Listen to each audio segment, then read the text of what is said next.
Indo-British Advanced Pain Clinic, నొప్పిమాయం surgery దూరం. For appointments 9155515563. ప్రకృతితో పాటు జీవించడం అంటే మనల్ని మనం తెలుసుకోవడమే. ప్రకృతి వ్యవసాయం అన్న పేరెత్తిన వెంటనే విజయరామ్ గారు అందరికీ సుపరిచితులు. ఆయన టక్కును గుర్తొస్తారు. అసలు ఈ ప్రకృతి వ్యవసాయం అంటే ఏంటి? వ్యవసాయం చేయడం ఇవాళ రోజున ఒక రైతుకి భారంగా మారుతున్న నేపథ్యంలో ప్రకృతి వ్యవసాయం కనుక చేస్తే ఒక రైతు నిజంగా సంతోషంగా ఉండగలడా? 43 ఎకరాల ఈ వ్యవసాయ క్షేత్రంలో అసలు ఏం జరుగుతోంది? ఎలాంటి మొక్కల్ని పండిస్తున్నారు? ఏమేం పంటలు జరుగుతున్నాయి? గో ఆధారిత వ్యవసాయం అంటే అసలు ఏంటి? 5 మోడల్ లేయర్ ఆఫ్ అగ్రికల్చర్ అనేది ఆయన చెప్పినంత సులభంగా జరుగుతుందా? అసలు ఎమరాల్డ్ స్వీట్స్కి సంబంధించిన కాంట్రవర్సీ ఏంటి? అల్టిమేట్గా విజయరామ్ గారు వ్యాపారం చేస్తున్నారా లేకపోతే వ్యవసాయాన్ని ప్రమోట్ చేస్తున్నారా? ఈ విశేషాలన్నీ ఆయనతో మాట్లాడుతూ ఆయన వ్యవసాయ క్షేత్రంలో అలా తిరుగుతూ ప్రకృతితో పాటు కాసేపు గడుపుతూ మరెన్నో విశేషాలు తెలుసుకునే ప్రయత్నం చేద్దాం రండి.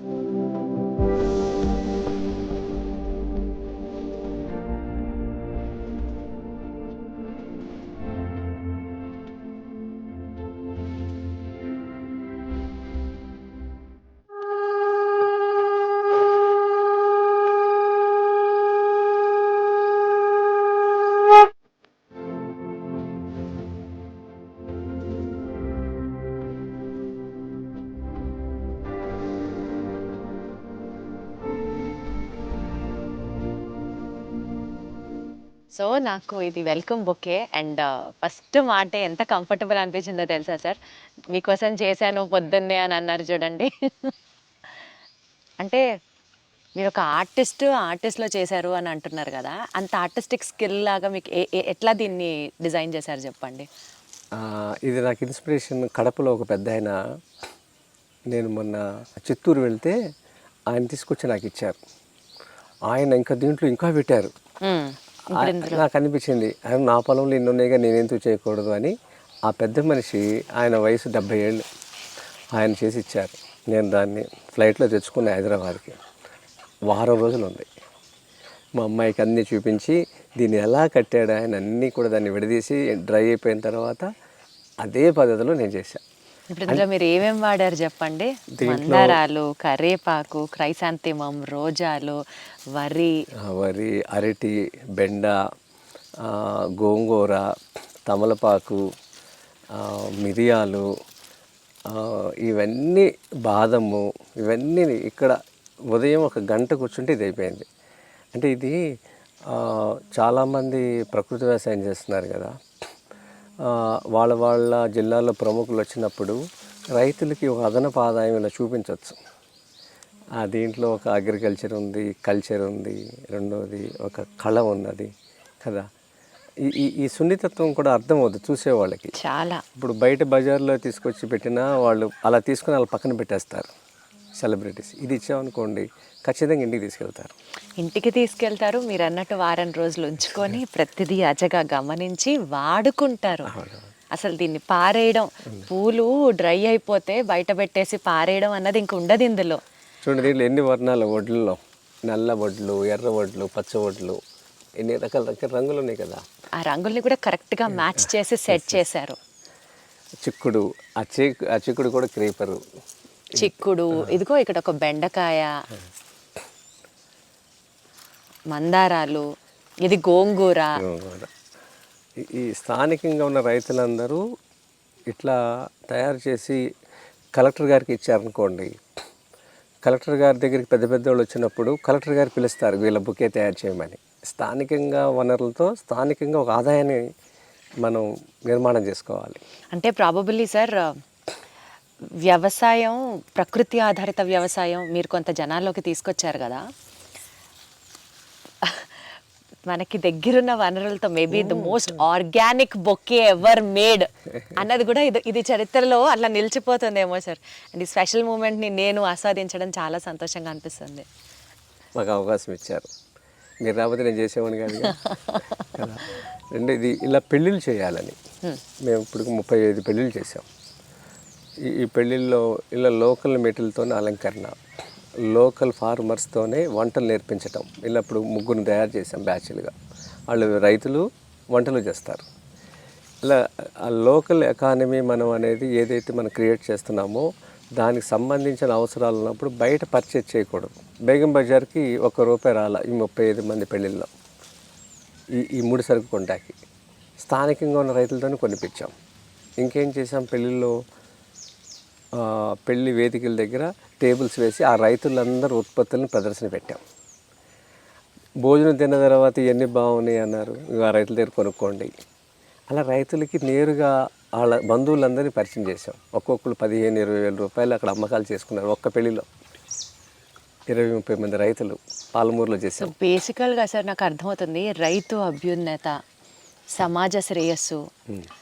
ఇంకా చెప్పాలంటే సీతమ్మ వాకిట్లో సిరిమల్లె చెట్టు అని ఒక సినిమా ఉంది. అందులో మన ప్రకాష్ రాజ్ గారిది ఒక డైలాగ్ ఉంటుంది, అందరూ బాగుండాలి, అందులో నేను ఉండాలి. ఇదే డైలాగు నాకు ఆ క్యారెక్టర్ని లైవ్లో మిమ్మల్ని చూసి మీతో మాట్లాడుతుంటే అనిపిస్తుంది. అలాంటి విజయరామ్ గారితో ఒక స్పెషల్ క్యాండిడ్ ఇంటర్వ్యూ మీకోసం.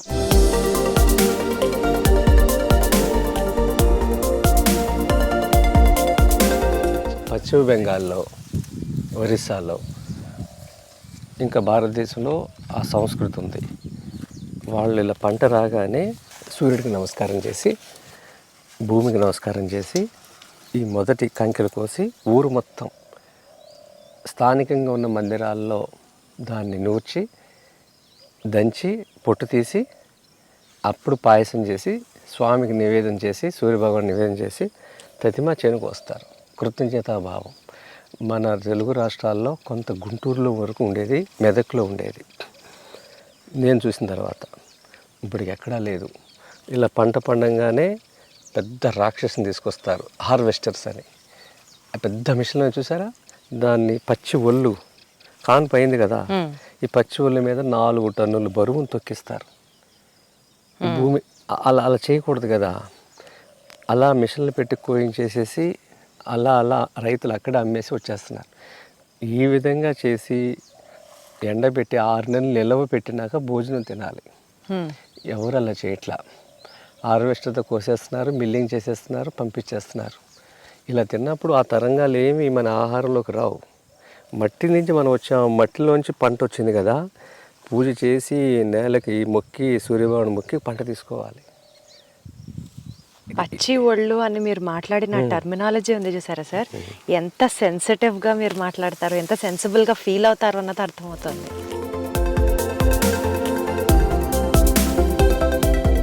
ఇలా పట్టుకోవాలి, ఇది చెయ్యి మీదకి రాకు, కిందకి పెట్టుకోవాలి. ఎంత కిందకు కోస్తే ఆవులకి అంత గడ్డి దొరుకుద్ది అనమాట. హార్వెస్టర్లు ఏం చేస్తే ఇక్కడ కట్ చేస్తాయి. ఇలా కట్ చేసినప్పుడు ఏమవుతుంది, ఇక్కడ నుంచి తీసుకుంటున్నారు, ఇది ఎలా భూమిలో ఉంటుంది, దీన్ని తగలబెడుతున్నారు. ఈ ఢిల్లీకి వచ్చే పొగలన్నీ కూడా ఇలా కొయ్యాలి. ఇలా కింద కోస్తే మనకి గడ్డి వస్తుంది.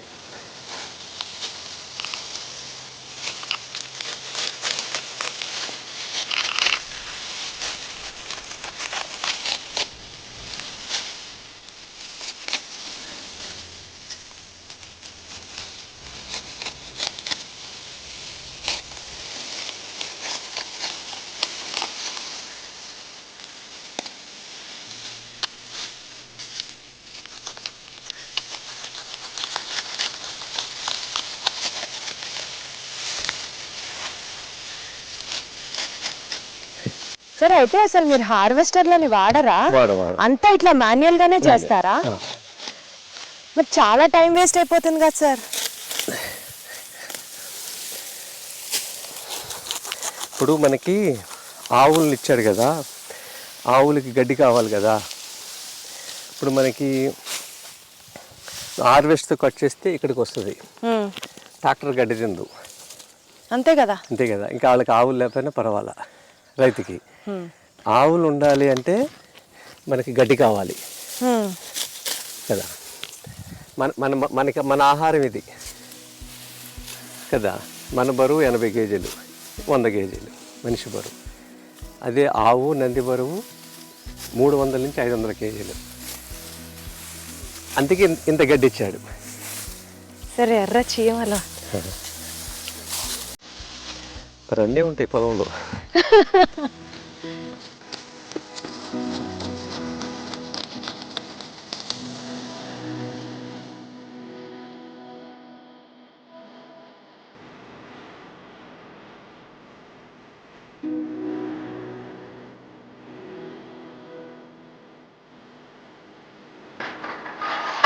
చిన్నప్పుడు మనకి స్కూల్ సెలవులు ఇచ్చేవాళ్ళు చూసారు, వేసవి సెలవులు. చిన్నప్పుడు పరిగెత్తుకుంటే ఇంటికి వెళ్తాం. అలా అలా అలా అనిపిస్తుంది ఇక్కడికి రావాలంటే. ఇక్కడి నుంచి వెళ్ళాలనుకోండి, స్కూల్ ఓపెన్ రోజు చేసిన రోజు నెలబుద్ధిగా చూసారా, ఇక్కడి నుంచి వెళ్ళాలంటే అలా అనిపిస్తుంది. అసలు మీరు ఇక్కడ 24/7 ఇక్కడే ఉంటారా సార్? అంటే తిరగాలిగా, జిల్లాలో రైతులు చెప్పాలిగా. అంటే పని ఉన్నంతసేపు. నేను ఉండేది హైదరాబాద్లో ఉంటే రామకృష్ణపేట దగ్గర కార్యాలయం ఉంది. అక్కడ రైతులు రోజుకు 200 మంది వస్తారు. అందరు రైతులు ఇంత దూరం రాలేరు కదా.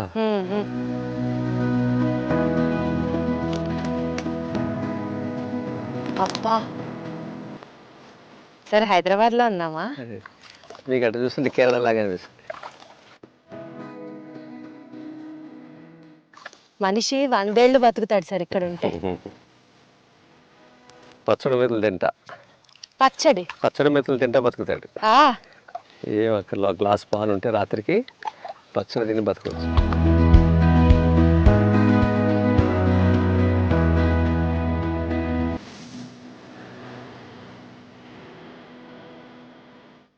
ఇవి రేక్కాయలు చూసారా? ఇంత చిన్న రేక్కాయలు ఎప్పుడన్నా చూసారా అసలు లైఫ్లో? పుల్ల రేక్కాయలు అంట. ఇది తింటే ఏంటి సార్, ఎట్లా మంచిది మనకి? దీంట్లో మీకు సి విటమిన్ అన్నిట్లో ఉన్నట్టు ఉంటుంది కదా. పులుపు అంటే సి విటమిన్, ఫైబర్ ఉంటుంది, ఇంకా న్యూట్రిషన్స్ ఉంటాయి. ఇవి సీజనల్. రెండోదేమో హైబ్రిడ్ చేయనివి, ఈ కలర్ వస్తే పండినాక టేస్ట్ ఉండదు అండి. ఇది పండిన తర్వాత వచ్చే రంగు. ఇవి పచ్చివి, బట్ స్టిల్ పుల్ల రేక్కాయలు. సార్ మొత్తం ఇప్పుడు మీ ఫామ్ టూర్ చూపిస్తున్నారా నాకు? తోటలోకి తీసుకెళ్తున్నారా? ఒక్కొక్క అణిముత్యాన్ని చూపిస్తున్నారు. ఇది కంది అమ్మ, ఇది కంది. దీంట్లో మనం దేశీ విత్తనం ఇది మన కంది. ఇదిగోండి ఇప్పుడు రెడీ అవుతున్నాయి ఇవి. ఇంకొక నెల రోజులకి డిసెంబర్ నెలాఖరికల్లా రెడీ అవుతుంది. సార్ ప్రకృతి ఆధారిత వ్యవసాయానికి ఆర్గానిక్ ఫార్మింగ్కి తేడా ఏంటి సార్? ఆర్గానిక్ అనేది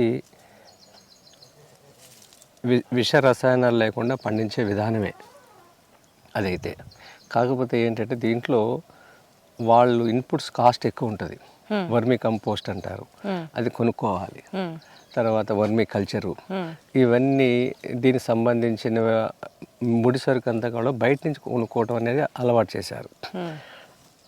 అది కెమికల్ లేకుండా చేసే విధానమే, అది కూడా మంచి పద్ధతే. కానీ రైతు సస్టైన్ అవ్వాలంటే, ఒక ఆవు ఉందనుకోండి, ఆవు పేడ మూతంతో జీవామృతం చేసినప్పుడు బజార్కి వెళ్ళి మనం ఏది కొనుక్కునేది లేదు. అంతేగా. ఎప్పుడైతే మనకి పెట్టుబడి తగ్గిందో ఎంత వచ్చిన లాభమే. అది ఒకప్పుడు భారతదేశం. దాన్ని పాలేకర్ గారు చాలా సూక్ష్మంగా గ్రహించి ఆయన సాధన చేసి 45,000 దీని మీద ఆయన ప్రచారం చేస్తా నాలాంటి వాళ్ళని 4 లక్షల మంది తయారు చేశారు. 4 లక్షల మందిని అంటే గ్రామం నుంచి ఏ ఒక్క రూపాయి బయటికి వెళ్లకుండా బతకడం. పెట్టుబడి ఇప్పుడు ట్రాక్టరు, డీజిలు, కలుపు మందులు, పురుగు మందులు, అడుగు మందులు, ఇవన్నీ డబ్బులు ఒక గ్రామం నుంచి సుమారుగా 50 లక్షల రూపాయలు బయటకు వెళ్తున్నాయి ప్రతి సంవత్సరం. రైతులు కొనేస్తున్నారు ఎరువులు. అంతటికి కూడా రైతే పెట్టుబడి పెడతాడు కాబట్టి ప్రతి పంట నష్టం వచ్చింది అని పాపం బాధపడుతూ ఉంటాడు. అంటే ఇక్కడ భూమిని వైవిధ్యాన్ని పాడు చేశాడు ఈ విష రసాయనాలతో. అసలు ఈ భూమండలం మీద వ్యవసాయం చేసేది రైతు కాదు, సాయిల్ మైక్రోబ్స్, వానపాములు, ఇవి వ్యవసాయం చేస్తాయి. వాటిని మనం ఎప్పుడైతే ఈ రసాయనాలతో చంపేశామో భూమి అంతా కూడా గొడ్రాలుగా అయిపోయింది. అంతే, ఇక ఏ పంట రాదు. అలాంటి పంటలు తిన్న మనుషులు ఏదైతే కృత్రిమంగా ఎరువులు వేసి పండిన పంటలు తింటున్నారో, కృత్రిమమైన ఆలోచనలు, నిలకడలేని పనులు, అంతర్మదనాలతో, అభద్రతా భావంతో, భయాందోళనతో వాళ్ళ సమాజం ఉంది. రేపేమైపోతాం అనే ఆలోచన లేకుండా ఈ విష రసాయనాలతోనే తినటం, ప్రయాణాలు చేస్తున్నారు. రైతుకి కానీ జ్ఞానం ఇవ్వగలిగితే సమాజం మొత్తం ఆరోగ్యంతో ఉంటుంది. ఒకప్పుడు బతికింది సగం మెంటల్ ప్రాబ్లమ్స్ పోతాయి, అన్నీ పోతాయి, మానసికంగా, శారీరకంగా, ఆర్థికంగా. మీకు ఎకరంలో 3 లక్షలు చూపిస్తాను, నేను మీతో మాట్లాడతా. చూడండి ఎంత బాగుంది, ఒక్కసారి అటు చూడండి. భూలోకంలో ఇంద్రలోకంలో ఉంటున్నట్టు ఉంది నాకు.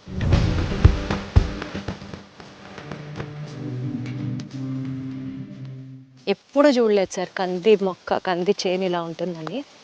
ఇప్పటిదాకా అసలు తెలియదు. ఎందుకండి ఇదంతా జిడ్డు జిడ్డుగా ఉన్నాయి? దీనికి నీకు నువ్వులుగా ఉంటుందమ్మా ఇది. ఇది గింజ జిడ్డు జిడ్డుగా ఉంది. పైన దీనికి ఒక మొక్కమల్ లాగా ఉంటుంది దీనికి. అది దానికి రక్షణ కోసం, ప్రొటెక్షన్. అదే అనుకుంటున్నా.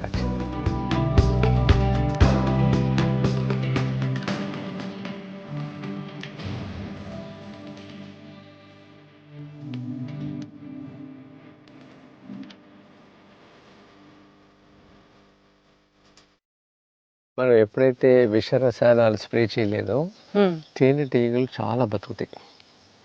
తేనెటీగలు ఎన్ని బతికితే పాలినేషన్ అంత బాగా అవుతుంది.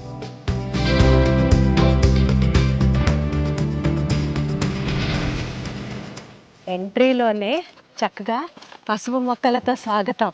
అంటే పసుపు శ్రేయస్కరం అంటారు కదా, శుభ సూచికం. సో అలాంటిది న్యాచురల్ యాంటీబయాటిక్ పసుపు. అసలు వెల్కమింగే మాకు పసుపు మొక్కలతో చూసిన వెంటనే ఒక చాలా హోలిస్టిక్ ఫీల్ అని చెప్పాలి. ఇది ఘనజీవామృతం. ఘనజీవామృతం. ఘనజీవామృతం. ఘనజీవామృతం ఫర్ ద ఫస్ట్ టైం వింటున్నా. అంటే ఏంటి సార్? అంటే ఘనజీవామృతం అంటే ఆవు రోజుకు 10 కేజీలు పేడనిస్తుంది. 10 కేజీల పేడ మనం ఆ రోజుది, తర్వాత రోజుది, ముందు రోజుది, అలా 10 రోజులు నిల్వ పెట్టుకోవచ్చు. ఈ నిల్వ పెట్టుకున్న దాంట్లో సుమారు 200 కేజీలు అయిందనుకోండి, దాంట్లో 2 కేజీలు బెల్లం నీళ్ళు, 2 కేజీల శనగపిండి చల్లేసేసి ఇలా ఆరబెట్టాలి. చెట్టు నీడని కానీ ఇలా ఏమైనా. బెల్లము శనగపిండి, బెల్లం నీళ్ళు. దీంట్లో 1 గ్రాములో 3 కోట్ల మైక్రోబ్స్ ఉన్నాయి. ఓకే. ఈ సృష్టిలో ప్రతిదానికి క్యాలరీస్ కావాలి, అలాగే ప్రోటీన్స్ కావాలి కదా.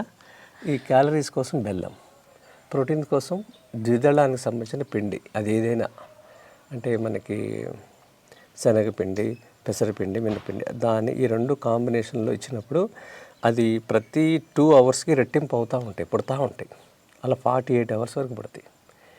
1 గ్రాములో 3 కోట్లు ఉంటే మరి ఎన్ని వేల మిలియన్లు ఉంటాయి మైక్రో. ఇది జీవామృతానికి అలా లిక్విడ్ రూపంలో చేస్తారు, అదను జీవామృతం అంటారు. దీంట్లో ఆవు పేడ, ఆవు మూత్రం, బెల్లం, శనగపిండి ఉంటుంది. నీడ నారబెడతాం, వారం రోజులు ఇలా ఆరిపోతుంది. ఇది ఎకరానికి 200 కేజీలు జల్లుకొని ఏ మొక్క పెట్టినా, మీకు ఆ పసుపుని చూసారా, ఇంకా మీరు ఇదే వాడతారా సార్? జీవామృతం ఇదే వాడతారు. ఘనజీవామృతం, జీవామృతం. ఘనజీవామృతం సాలిడ్, జీవామృతం లిక్విడ్. అది కూడా చూపిస్తా. ఇంకేం ఉండదా సార్? ఇన్ని ఎకరాల పంట అద్భుతంగా పండడానికి ఇదే. అదే ఒక కావు ఉంటే ఇలా 30 ఎకరాలు చేయొచ్చు అంటాడు పాలేకర్ గారు. ఏ పెట్టుబడి పెట్టని చెప్పండి. గ్రామం డబ్బులు గ్రామంలోనే ఉంటాయి, నగరాల డబ్బులు గ్రామానికి వస్తాయి. అందరూ ఇలా చేశారు. రైతుకి ఇది ఈజీయా అన్నది ఒక డౌట్. అంటే జ్ఞానం, అదే అంటున్నా. క్షేత్రస్థాయిలో ఇలా ఒకరోజు సమయం ఇచ్చి చూస్తే నమ్ముతారు సిద్ధాంతాన్ని, చూడకపోతే నమ్మరు. చెప్తే విని వదిలేస్తారు, చూసినప్పుడే నమ్ముతారు ఏదైనా. ఆ చూపించడానికే ఇక్కడికి నేను రమ్మన్నాను. ఇదే ఇంటర్వ్యూ మీ ఛానల్లో చేశాను అనుకోండి, 4 గోడల మధ్య మన ఆ మాటలే వింటారు కానీ దృశ్యం లేదు. Correct. Light travels faster than sound. అదే, అందుకనే చూపించడం అనేది చాలా ఇంపార్టెంట్. ఇప్పుడు మనం ఘన జీవామృతాన్ని చూసాం, ఇప్పుడు జీవామృతాన్ని చూస్తున్నాం. ఇది మన దగ్గర రాలిపోయిన ఆకులు ఉంటాయి కదా, వయసు అయిపోగానే రాలిపోతాయి ఏదైనా. ఆ రాలిపోయినప్పుడు ఈ ఆకులు, అలములు అన్నీ ఇలా దశిస్తాం. దీంట్లో ఈ జీవామృతం, ఇది 10 కేజీల పేడ, 10 లీటర్ల మూత్రం, 2 కేజీల శనగపిండి, 2 కేజీల బెల్లం, ఇంత దోసెడు మట్టి, అన్నీ నీళ్ళు పోసేస్తాం. ఇక్కడ వరకు పోసేస్తాం. 2 రోజులు అట్టు పెడతాం. 2 రోజులు అట్టు పెట్టినాక దీంట్లో మనం ఉదయం, మధ్యాహ్నం, సాయంత్రం ఇలా క్లాక్ వైస్ తిప్పాలి. లోపల బ్యాక్టీరియాకి ఆక్సిజన్ అందాలి. 2 రోజుల తర్వాత నుంచి వారం రోజుల్లో దీన్ని వాడేయచ్చు. ఇదనమాట. ఇది దీంట్లో బోల్డ్ బ్యాక్టీరియా ఎంత ఉంటుందంటే, దీంట్లో బ్యాక్టీరియా ఈ ప్రపంచంలో మనుషుల కన్నా ఎక్కువ ఉంటాయి. ఇక్కడ దీంట్లో చేతులు ఉన్న బ్యాక్టీరియా, ఈ ప్రపంచంలో ఎంతమంది మనుషులు ఉన్నారో దానికన్నా ఎక్కువ బ్యాక్టీరియా దీంట్లో ఉంది. సో ఇది ఫుల్ బలం. ఇదే కనుక మొక్కలకి వేస్తే, ఇది బలం కాదు, ఇది కల్చరు. అంటే మీకు ఇందాక చెప్పాను, వానపాములు, సూక్ష్మజీవులు వ్యవసాయం చేస్తాయి. ఈ సూక్ష్మజీవులు నిధి ఇది. ఇది ఎప్పుడైతే మన భూమికి ఇచ్చామో మైక్రోబ్స్ అన్నీ ఏం చేస్తాయంటే మైక్రో న్యూట్రిషన్ అన్నీ కూడా తీసుకుని వేరుకు అందించే పని చేసి పెడతాయి. కరెక్ట్. అలాగే వ్యవసాయం జరుగుద్ది. మనిషి నాటడం వరకే, నేను పండించానంటే ఎన్ని నవ్వుతాయి, నువ్వెక్కడ పండించావని. అవి కదా చేసింది, ఇది కదా మొత్తం అంతా. అంటే ఈ మైక్రోబ్స్ ద్వారా రూట్స్ కి అందినటువంటి న్యూట్రియంట్ ని కనుక దాని ద్వారా పెరిగిన మొక్కని కంట సమాజం తింటే, మనిషి తింటే ఆరోగ్యంగా ఉంటాడు అన్నది జీవన సూత్రం. నిరూపించబడింది. నిరూపించబడింది.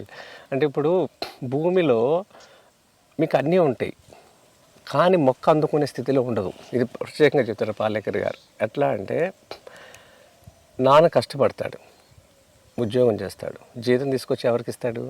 అమ్మకిస్తాడు కదా, అమ్మకిస్తాడు. తర్వాత ఇంటికి కావాల్సిన ముడి సరుకులు, బియ్యం, పప్పులు, నూనెలు ఎవరు తీసుకొస్తాడు? నాన్న తీసుకొస్తాడు, అమ్మకిస్తాడు. ఇవి ప్లేట్లో నేరుగా మనకి పెట్టుద్దమ్మా, బియ్యం, పప్పు, దాన్ని చక్కగా వండి పెడుతుంది కదా. అదనమాట. భూమిలో అన్నీ ఉన్నాయి, కానీ చెట్టు అందుకునే స్థితిలో ఉండవు. సో వాటికి దగ్గర దాకా అందించేవి మైక్రోబ్స్. ఇది వాటి పాత్ర అది. అది గాట్ ఇట్. దీంట్లో ఈ భూమి అంతా కూడా అన్నపూర్ణేశ్వరి. భూమి చెడిపోయింది, భూమిలో పోషకాలు లేవు అనేది లేదు. ఈ భూమి అంతా అన్నపూర్ణేశ్వరి. మరి అడవిలో లక్షల సంవత్సరాల నుంచి అది సెల్ఫ్ సస్టైనల్ అవుతుంది. అడవిలో చీమ దగ్గర నుంచి ఏనుగు వరకు ఉన్నాయి జంతువులు, అంతే కదా. గడ్డి పరక నుంచి మహావృక్షం వరకు ఉన్నాయి, కీటకాల నుంచి పక్షుల వరకు ఉన్నాయి కదా. ఇవన్నీ కలిసి సహజీవనం చేస్తున్నాయి. ఎప్పుడూ కూడా వాటిల్లో మధ్యలో కాంపిటీషన్ రాలా కదా, అన్నీ కలిసి ఉన్నాయి. అది ఎవరి మీద ఆధారపడాలి అడవి. రెండు, ఇరిగేషన్ డిపార్ట్మెంట్ లేదు, వాటర్ ఇరిగేషన్ లేదు కదా, ఎవరు సూపర్వైజ్ చేయకపోయినా చక్కగా హార్మనీలో ఉన్నాయి అవి. డ్రిప్ ఇరిగేషన్ లేదు, ఫ్లడ్ ఇరిగేషన్ లేదు, దానికి ఒక మంత్రిత్వ శాఖ ఎవరూ లేరు. అంటే అవి బతకటాకి అట్లా ఇవన్నీ కలిసి బతుకుతున్న దాన్ని పాలేకర్ గారు, ఈయన మన వ్యవసాయంలో గోవు పాత్ర ఏంటి అనాదిగా, అడవి ఎందుకు స్వయం ఆధారితంగా స్వయం పోషకాలతో స్వయం సమృద్ధి చెందుతుంది అనేది పరిశోధన చేసి ఆవుని అడవిని అనుసంధానం చేసి తయారు చేసింది తీసుకొచ్చిందే ఈ ప్రకృతి వ్యవసాయం. 5 లేయర్ మోడల్లో. దీన్ని సుభాష్ పాలేకర్ కృషి అంటున్నారు ఆయన. ఇప్పుడు ఒకప్పుడు ప్రకృతి వ్యవసాయం అని పిలిచేవారు, ఇప్పుడు దానికి నాకంటూ ఒక పేరు ఉండాలి, ఈ భూమి మీద నేను ఇది కనుక్కున్నాను అని. ఇప్పుడు థామస్ ఆల్వా ఎడిసన్ ఎలా అయితే బల్బు కనుక్కున్నాను, నేను నా పేరు చెప్పుకుంటూ తప్పేంటి అనేది ఆయన ఇప్పుడు ఆలోచన చేశారు. చేసి ఇప్పుడు ఎస్పీకే అంటే సుభాష్ పాలేకర్ కృషి అంటే వ్యవసాయం. అది ఇది గ్లెర్సీడియా. ఇది మనకి కట్ చేసి కొమ్మలు మల్చింగ్ మెటీరియల్ కింద, ఇదంతా మల్చింగ్ అనమాట. ఇప్పుడు మన కలుపు అనేది ఊరికి వచ్చేస్తూ ఉంటుంది, మనకి అది అనవసరం. ఇది ఎప్పుడైతే మనం భూమిని కప్పిపెట్టామో ఇక సూర్యరశ్మి పడకపోయేసరికి కలుపు పెరిగే అవకాశం లేదు. దానికోసం ఇలా వాడుకోవాలి.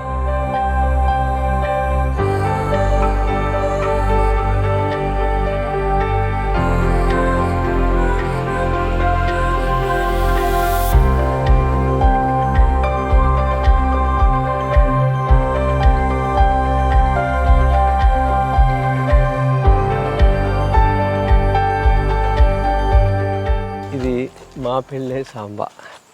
ఏంటి సార్ అది? మా పిల్లే సాంబా, బియ్యం పేరు. ఓ, మా పిల్లై సాంబా. ఇది ఈ వరి మన రోడ్డు గట్ల మీద ఇలా మనం అరటి పెట్టుకున్నాం అనుకోండి, దీనికి మెయింటెనెన్స్ ఏం లేదు, దీంట్లో నీళ్ళేం పోయిలా. ఈ గడ్డి ఎప్పుడైతే మనకి ఆకులు ఉన్నాయో ఇవన్నీ మొదలు వేసేసాం కదా, తేమ అనేది అక్కడే ఉంటుంది. తేమతోనే మొక్కలు బతుకుతాయి, చెట్లు బతుకుతాయి, నీళ్లు తాగవు. ఈ సృష్టిలో ఏ చెట్టు నీళ్లు తాగదు, మాయిశ్చర్ కావాలి. అడవి అంతా బతికేది అలానే. ఇలా వస్తాయి కాయలు, దీనికి ఏం ఖర్చు పెట్టలేదు, అదనంగా వస్తున్నాయి కాయలు. చూసారా అక్కడ చూడండి. ఇలా రైతుకి అదనపు ఆదాయం తీసుకోవాలి. వరి చేను గట్ల మీద, సో వరి చేను గట్ల మీద అరటి చెట్లను వేస్తే, ఆవులకు పెంచే గడ్డి మీద అరటి చెట్లు, కొబ్బరి చెట్లు ఇవి పెట్టుకున్నాం అనుకోండి, ఇది ఒక ఆదాయం వస్తూ ఉంటుంది మనకి. నిజంగానే సార్, రైతుకి అవగాహన లేక చాలా కోల్పోతున్నాడు. చాలా చాలా చాలా. ఒక్కసారి దీంట్లో నుంచుంటాను, మీకు వరి ఎంత హైట్ ఉందనేది తెలుస్తుంది.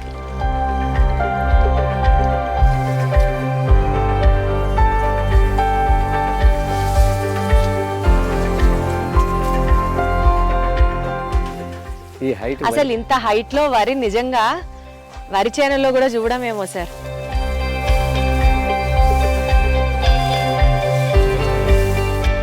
పెళ్ళైనాక పిల్లలు పుట్టిన వాళ్ళ అబ్బాయిల సమస్యలు అవును, ఈ మధ్య ఎక్కువైపోతున్నాయి. 100కి 18 నుంచి 30 మంది ఉన్నారు. 100 మినిమం 100లో 18 మంది మినిమం ఉన్నారు. దీని అన్నిటికి కారణం సోనా మసూరి అని, బీపీటీ అని, ఈ 2 బియ్యాలు ఎవరైతే తింటారో వాళ్ళకి పిల్లలు పుట్టరు. పిల్లలు పుట్టరు అంటున్నారా? పుట్టరు. ఆ బియ్యంలో అంటే వీర్యం పెరగటానికి ఏం లేదు దాంట్లో. సోనా మసూరి బీపీటీ రకం. ఇది ఎక్కువ ఆంధ్రప్రదేశ్ తెలంగాణలో పండిస్తున్న పంటలు ఈ 2 ఉన్నాయి. ఇక కల్చర్ ప్రకారం వాళ్ళ ఊర్లో కొన్ని అలవాట్లు ఉండి అలాంటి వాళ్ళకి ఆ పిల్లలు పుడుతున్నారు, కానీ పూర్తిగా దీని మీదే తిని బతికే వాళ్ళకి పిల్లలు పుట్టరు. అందుకే ఇదంతా 40-50 ఏళ్ళు జరిగింది ఈ 2 రకాలు. 40-50 ఏళ్ళ క్రితం ఫెర్టిలిటీ సెంటర్ లేవు ఇప్పుడు అసలు సందుకొకటి వెలుస్తుంది కదా. మనం తినే ఆహారాన్ని బట్టే మన శక్తి సామర్థ్యాలు అవి బ్యాన్ చేయాలి. చెయ్యరు, ఎందుకంటే సన్నయి తెల్లయి తింటాం అలవాటు అయిపోయింది సార్. అది లేకపోతే తినలేమన్నట్టుంది ఉంది కదా. మీకు మధ్యాహ్నం వీటితో భోజనం పెడతా, ఎంత లావు ఉంటాయో చూడండి, ఎంత టేస్టీగా ఉంటాయో చూడండి. మనం ఆ తెల్ల బియ్యం అలవాటు పడిపోయారు చాలామంది. మీకు చెప్పాను కదా 35 పెళ్ళిళ్ళు చేసామని. 35 పెళ్ళిళ్ళలో కూడా ఈ బియ్యాలతోనే పెట్టాం మేము భోజనం. ఇలా మనం చేస్తే ఏమవుతుందంటే, మీరు ఏదైతే ఒక నిజంగా బ్రాండ్ క్రియేట్ చేయాలంటే ఇలా 2 బియ్యాల మీద పనిచేయండి. ఫస్ట్ కుల్లాకార్, ఇంకోటి మాపిళ్ళి సాంబార్. మాపిళ్ళి సాంబార్ ఎందుకంటే 5 కేజీలు తిన్న తర్వాత అమ్మాయిని కన్సీవ్ చేసేస్తాడు అబ్బాయి తింటే. అమ్మాయి కన్సీవ్ అయినాక కుల్లాకార్ రైస్ అది తింటే నార్మల్ డెలివరీ అవుతారు. డెలివరీ నార్మల్ గా అవ్వడానికి తినే తిండికి ఎట్లా సార్ సంబంధం ఉంది? ఎట్లా సార్ సంబంధం? నేచర్ డిజైన్, అది నాది కాదు. తిండిని బట్టే. మరి అమ్మమ్మ వాళ్ళందరూ యోగాలు చేయాలి, పనులు చేయాలి, 9వ నెల కాన్పర్య వరకు యాక్టివ్ గా ఉండాలి. దానికి తోడు ఇది, దానికి తోడు. అంటే పని చేయకుండా కూర్చోమని నేను చెప్పట్లా. మీరు ఒకళ్ళు ఇంటర్వ్యూ చేయాలి, నేను నెంబర్ ఇస్తాను, సంగారెడ్డిలో ఉన్నారు, వాళ్ళు ఇంటర్వ్యూ చేయండి దంపతులు ఇద్దరిని. చాలా ఆసక్తికరమైన విషయాలు మీకు తెలుస్తాయి. ఆ అమ్మాయి మొదటి సంతానం ఆమె డెలివరీ చేసుకుని పిల్లోడిని డాక్టర్ చేతిలో పెట్టింది. ఆవిడే డెలివరీ చేస్తా. ఇంకొకటి 2వ పిల్లోడు కూడా పుట్టాడు. వాళ్ళని కానీ మీరు చేస్తే అదొక ఇన్స్టిట్యూట్ పెట్టాలి అనేది చెప్పాను నేను వాళ్ళకి. ఇప్పుడు ఇలాంటి భోజనం అందిస్తాం. ఆ అమ్మాయి ఏవైతే ఎక్సర్సైజ్ చేసిందో 2వ కాన్పుకి 3 నిమిషాల ముందు వెళ్ళింది హాస్పిటల్కి. పెయిన్స్ వచ్చిన తర్వాత 3 నిమిషాల ముందు అడ్మిట్ అయ్యింది. కాన్పు చేసుకుని ఈవినింగ్ వచ్చేసింది. అంటే న్యాచురల్ డెలివరీ అంటే ఒకప్పుడు మన మామలు చూసినవే కదా అదంతా. అంటే అలాంటి భోజనం తిన్నారు, అలా పనులు చేశారు. ఇప్పుడు అలాంటి భోజనం తినట్లేదు, ఆ పనులు అంతకన్నా చేయట్లేదు. కూర్చొని డాక్టర్లు ఎవరు రెస్ట్ తీసుకోమంటున్నారు. ఇవన్నీ కదలాలి. అందుకని ఇండియన్ కమోట్ మనం వాడాలి. వెస్టర్న్ ఏంటి, ఇప్పుడు అందరి ఇళ్ళలో వెస్టర్న్ కమోట్ ఉంది, దానివల్ల ఈ కండరాలు కదలట్లేదు. అందుకని ఇండియన్ కమోడ్స్ ఒకప్పుడు వాడారు, ఇళ్ళల్లో ఊర్లో అన్నీ అవే కదా. అట్లా జరగాలి, అలా జరగట్లేదు. ఈ ఎక్సర్సైజ్ అంతా సహజ ప్రక్రియలో మనం చేసుకునే పనులతో మన అవసరాలకి అలా జరిగింది, కాన్పులు అయిపోయినాయి అంతే. అదే మీ ఇంట్లో ఏది వెస్టర్నైజ్ ఉండదా సార్? అంతా ఇండియన్ సిస్టమ్ ఉన్నాయి, అది ఉంది, ఇది ఉంది. కానీ ఇది ఆచరించడానికి అనేది ఇప్పుడు మనం ఎవరింట్లో లేవు. కానీ ఇది ఇప్పుడు మనం ఒక కన్సీవ్ అయిన అమ్మాయికి ఇవన్నీ చెప్పి సంస్కారాల గురించి, ఆహారం గురించి, నియమాల గురించి, ఎక్సర్సైజ్ గురించి ఒక ఇన్స్టిట్యూట్ లేదు. అలా వాళ్ళని పెట్టమన్నారు, వాళ్ళు పెట్టగలుగుతారు. వాళ్ళు దాంట్లో చాలా స్టడీ చేశారు. వాళ్ళిద్దరు పిల్లలతోనే చాలా స్టడీ చేసుకున్నారు. వాళ్ళు మాకు నూనె సప్లై చేస్తారు మా షాప్కి. ఇది కోల్డ్ ప్రెస్ ఆయిల్. ఒక్కరోజు వెళ్ళి వాళ్ళు అది షూట్ చేయండి, ముందు వాళ్ళ పిల్లల్ని చూపించండి ఎంత హెల్తీగా ఉంటారు. వేరే వాళ్ళకి అది ఇలా బతకొచ్చు కదా అని ఆలోచన తీసుకొస్తే చాలు. సో వన్స్ వాళ్ళు కన్సీవ్ అవ్వడం దగ్గర నుంచి, పిల్లలు పుట్టడం దగ్గర నుంచి, ఇంకా వాళ్ళ లైఫ్లో వాళ్ళు తినేది ఆ మాపిళ్ళై సాంబా. తర్వాత మాపిళ్ళై సాంబా వాళ్ళు తినలేదు, వాళ్ళకి ఆ అబ్బాయికి అవసరం రాలేదు. ఇది సమాజంలో ఉన్న లోటు, ఇది దీనికి అది మనం సో పండించాలి. ఇది ఒక మెడిసిన్ వాళ్ళకి అన్నట్టు. ఎవరికైతే లేదో వాళ్ళకి. కాకపోతే ఈ కుల్లాకార్ అనేది ప్రతి గర్భిణికి కావాలి. సో ఇది కూడా pertaining to only pregnant women కి మాత్రమే కుల్లాకార్ ఎవరైనా తినొచ్చు, వాళ్ళకి మంచిది. అసలు మామూలుగా ఏ బియ్యం తింటే మంచిది? బ్లాక్ రైస్, రెడ్ రైస్ పైన బాలింతలు కంటిన్యూ చేస్తే, ఒకవేళ ఆ అమ్మాయికి ట్విన్స్ పుట్టారనుకోండి, ఇద్దరికి సరిపడే పాలు ఉంటాయి తల్లి దగ్గర. ఏ బియ్యం తింటే? కుల్లాకార్. కుల్లాకార్, పొంగారు, ఇవన్నీ కూడా మీకు ఈ గుణాలు ఉన్నవి. ఎంత నేచర్ డిజైన్ ఎవరు తెలుసుకోలేదు అంతే. మనం కనిపెట్టిన ఏం లేదు, ఇది ఆల్రెడీ ఉంది, ఇప్పుడు తెలుసుకున్నాం. ఇంకొకటి ఏమన్నారు? కుల్లాకార్ ఒకటి, ఇంకొకటి పుంగారు, లోహాంది ఇవన్నీ కూడా ఈ గుణాలు ఉన్నవి. సో ఈ బియ్యం గనక కన్నా మదర్స్ అర్లీగా తినడం స్టార్ట్ చేస్తే పాల సమస్య, బేబీకి పాలు ఇవ్వడం, పాలు రాకపోవడం అనేది కూడా మనం వింటూ ఉన్నాము. ఆ సమస్య అసలు తలే ఎత్తది. మీరు ఇలా పుట్టిన వాళ్ళ నెంబర్లు ఇస్తాం మీకు, వాళ్ళని ఇంటర్వ్యూ చేయండి. మీరు ఇంతకన్నా ఓపెన్ ఛాలెంజ్ ఏముంది సార్? డైరెక్ట్గా వెళ్ళి వాళ్ళతోనే మాట్లాడండి, మీకు డౌట్ ఉంటే అంటున్నారు. వాళ్ళ నెంబర్లు ఇస్తే వాళ్ళతో మాట్లాడండి. ఒక అమ్మాయి అమెరికా వెళ్ళింది, అక్కడికి పంపించారు వాళ్ళ నాన్నగారు, మామగారు. అమ్మాయి ఏడుపు ఆనందం, పాలు ఎక్కువైపోయినాయి, ఏం చేయాలి? తర్వాత తీసి అక్కడ బ్యాంకులు ఉంటాయంట, అవును, వాళ్ళకి ఇచ్చిందంట. ఇక్కడ కూడా ఇండియా రాగానే ఫస్ట్ నా షాప్కి వచ్చింది, ఆనందం పంచుకుంటాకి. అది కదా సార్ నిజమైన విక్టరీ అచీవ్మెంట్ అంటే.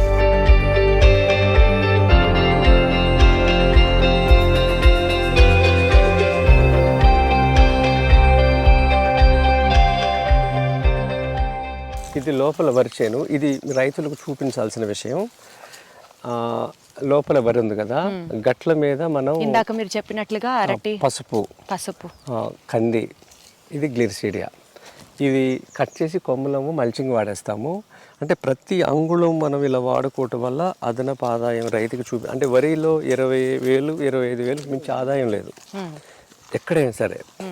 ఇలా మనం పసుపు పెట్టుకున్నాం అనుకోండి, వరి పంట వచ్చినట్టు ఉంటుంది, పసుపు వచ్చినట్టు ఉంటుంది. పసుపు 100 కేజీలు వచ్చిన ఎకరానికి దీన్ని ఉడకబెడితే 25 కేజీలు వస్తుంది. 25 కేజీలు ఇంటూ 300 రూపీస్ ఉంది వాళ్ళ. అంటే దగ్గరగా ఒక 10,000 రూపీస్ మనకి వీటి నుంచి ఊరికి గట్టెమ్మట వేసుకుంటూ వెళ్తూనే వచ్చినట్టు. చూడండి ఈ గ్యాప్, దీనికి మధ్యలో కంది పెట్టాం, కంది కొంచెం పోత మీద ఉంది. ఇలా మనం ప్రతి అంగుళం ఇక్కడి నుంచి మనం ఆదాయం తీసుకోవచ్చు. ప్రతి అంగుళం వరి వేస్తే వరే వేస్తారు, కానీ ఏమి పెట్టరు ఎవరు. లక్షల హెక్టార్ల భూమి అలా ఖాళీగా ఉంది వాళ్ళ. ఇది మొత్తం మాపిల్లి సాంబ పెట్టాం. ఈ 2 రాష్ట్రాల్లో పండించట్లా, అయితే 4-5 పండిస్తున్నారు. ఎందుకంటే 7 నెలలు పంట, 7 అడుగులు ఎత్తు, చూశారు కదా. 7 నెలలు అంటే వేరే ఇంకో పంట వేసుకుంటే వాళ్ళకి టైం ఉండదు. పంట మనకి నార్మల్గా అయితే వరి 4 to 5 months, 4 to 5, ఇది 2 months ఎక్స్ట్రా. ఎక్స్ట్రా ఉన్నప్పుడు ఏముందంటే నెక్స్ట్ సీజన్ వాళ్ళు సెట్ కాదు. అవును, వర్షాలు మిగిలిన 5 నెలలు ఇంకా ఖాళీగా ఉంచాలి. చిన్న పంటలు వేసుకోవాలి, అకాల వర్షాలు పడితే కష్టం. అందుకని 2 పంటల ఆదాయం దీంట్లో తీయాలి. కానీ ఇంకో విచిత్రం ఏంటంటే పక్షులన్నీ ఇక్కడికి వచ్చేస్తాయి.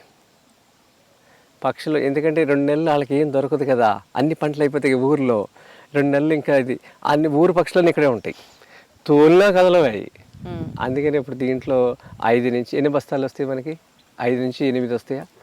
8 బస్తాలు వస్తాయి. మామూలుగా 15-16 బస్తాలు వచ్చినాయి. అందుకనే రైతు గిట్టుబాటు అవ్వదు అంటాడు. అయినా కూడా దీన్ని పండిస్తే మీకు దగ్గరగా 7-8 బస్తాలు వచ్చినా ఈ బియ్యం 200 నుంచి 400 రూపాయలు అమ్ముతున్నారు కర్ణాటకలో, తమిళనాడులో. 1 కేజీ బియ్యం. ఇది మళ్ళీ సన్నగా ఉంటుందా, లావుగా ఉంటుంది, ఎర్రగా ఉంటుంది. కానీ 5 కేజీలు చాలు. ఫెర్టిలైజర్ సెంటర్కి వెళ్తే 2 లక్షలు అవుతుంది కదా, ఇది 5 కేజీలు బియ్యం తీసుకుంటే అయిపోతుంది. అలా వచ్చారా? అంటే 1000 రూపాయలతో పని అయిపోయిందిగా. అంతేగా. అంటే ఉత్పత్తి తగ్గిన ధర ఎక్కువ ఉన్నప్పుడు వాళ్ళకి అది సస్టైన్ అవ్వచ్చు. Got it. అన్న లాంగ్ రన్ ఆలోచించాలి.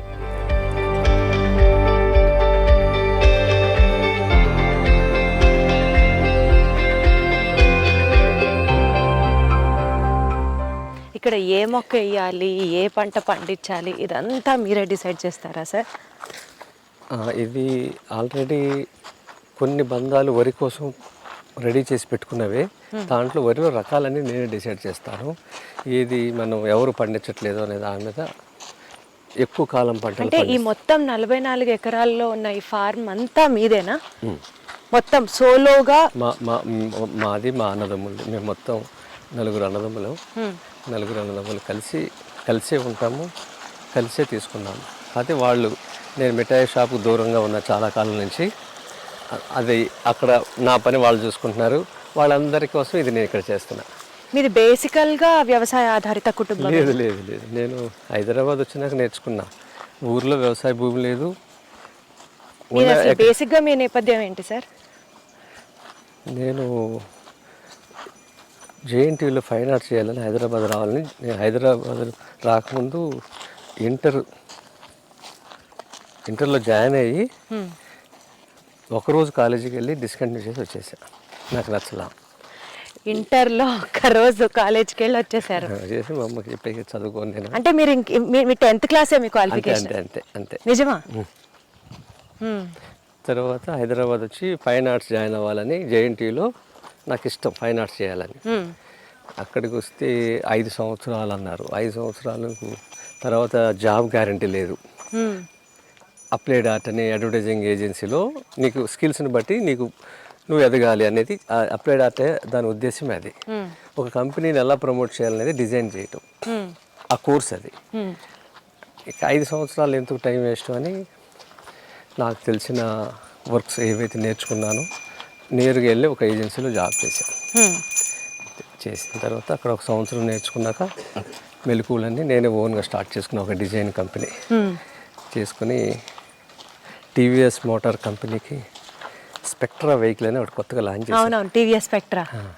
దానికి ఏపీ తెలంగాణ మొత్తం నేనే డిజైన్ చేసింది, లాంచింగ్ ప్రోడక్ట్ అంతా. So how to launch that అన్నది, అబ్బో అసలు సంబంధం లేని బ్యాక్ డ్రాప్.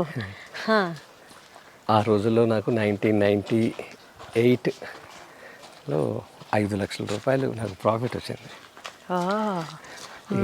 ఇక్కడ నుంచి ఇంకా నేను డిజైన్స్ చెయ్యను చేశా. మహేంద్ర కూడా చేశా, వాళ్ళు అడిగారు.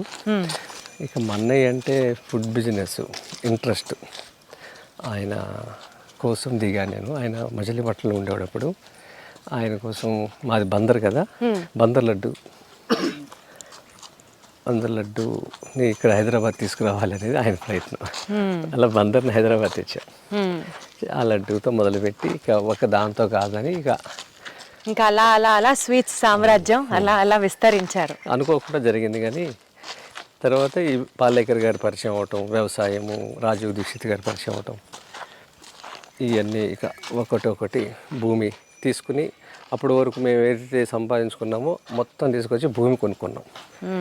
వచ్చి ఈ వ్యవసాయం చేయడం మొదలుపెట్టాం.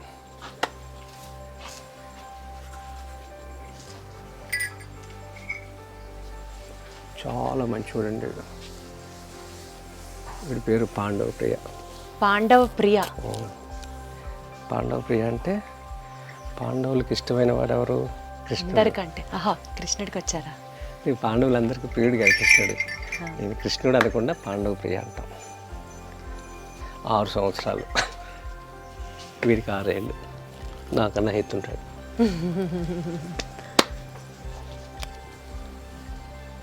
వీడి పేరు శంకరయ్య. శంకర్ పేరు శంభు. బా పిలిస్తే పలుకుతున్నాయి కదా సార్.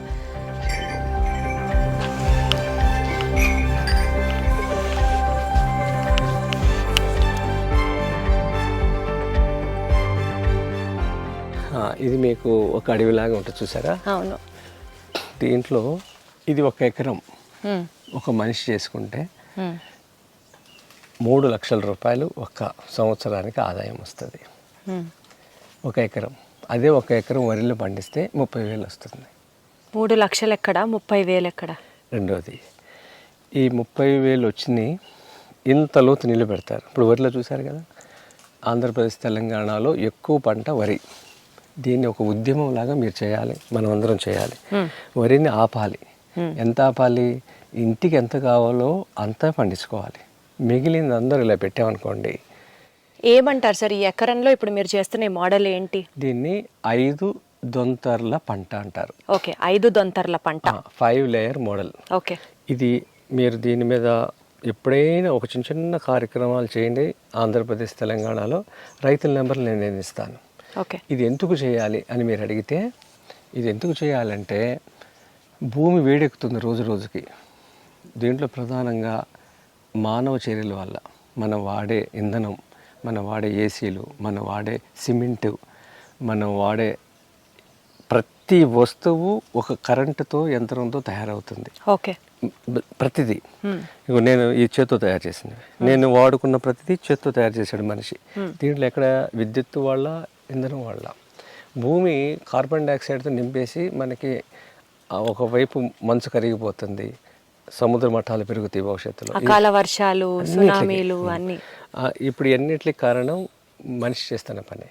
రెండోది అజ్ఞానంతో వరి పండిస్తున్నాడు కదా, అలా కాకుండా దీన్ని బహువార్షిక పంటలను కూడా అనొచ్చు. ఓకే. అంటే దీంట్లో మళ్ళీ ట్రాక్టర్ రాదు, దున్నటం ఉండదు. అదే వరి అనుకోండి, ప్రతి సంవత్సరం దున్నాలి, నాట్లు పెట్టాలి, కోతలు కోయాలి కదా. ఇది ఇంకా దున్నేది లేదు. మన ప్లేట్లో అన్నం ఒకటే లేదుగా, అన్నంతో పాటు పప్పు ఉంది, ఆకుకూర ఉన్నాయి, కూరగాయలు ఉన్నాయి, దుంపలు ఉన్నాయి, నూనె గింజలు ఉన్నాయి, తాలింపు గింజలు ఉన్నాయి, పళ్ళు ఉన్నాయి, ఇన్ని ఉన్నాయి కదా. అవన్నీ ఒకే చోట పండించడం ఇది. అచ్చా, ఓకే. మోనో కల్చర్ వరి. మోనో అనేది అదేంటంటే ఏక పంట. దీనివల్ల ఏంటంటే టెంపరీ గ్రీన్ వరి. ఆ గింజ వచ్చిన తర్వాత ఇంకా తీసేయడమే కదా. అది పర్మనెంట్ గ్రీన్ కాదు, ఇది పర్మనెంట్ గ్రీన్. ఎప్పుడు ఎవర్ గ్రీన్ ఇది. అంటే దీనికి మళ్ళీ కాంబినేషన్స్ ఉంటాయా? ఏమేమి మొక్కలు వేయాలి? కింద చెప్పానే అడవిలో పాలేకర్ గారు ఏం చేశారు, ఆయన అక్కడ ఏం పరిశ్రమలు చేశారో అదే ఇక్కడ జరుగుతుంది.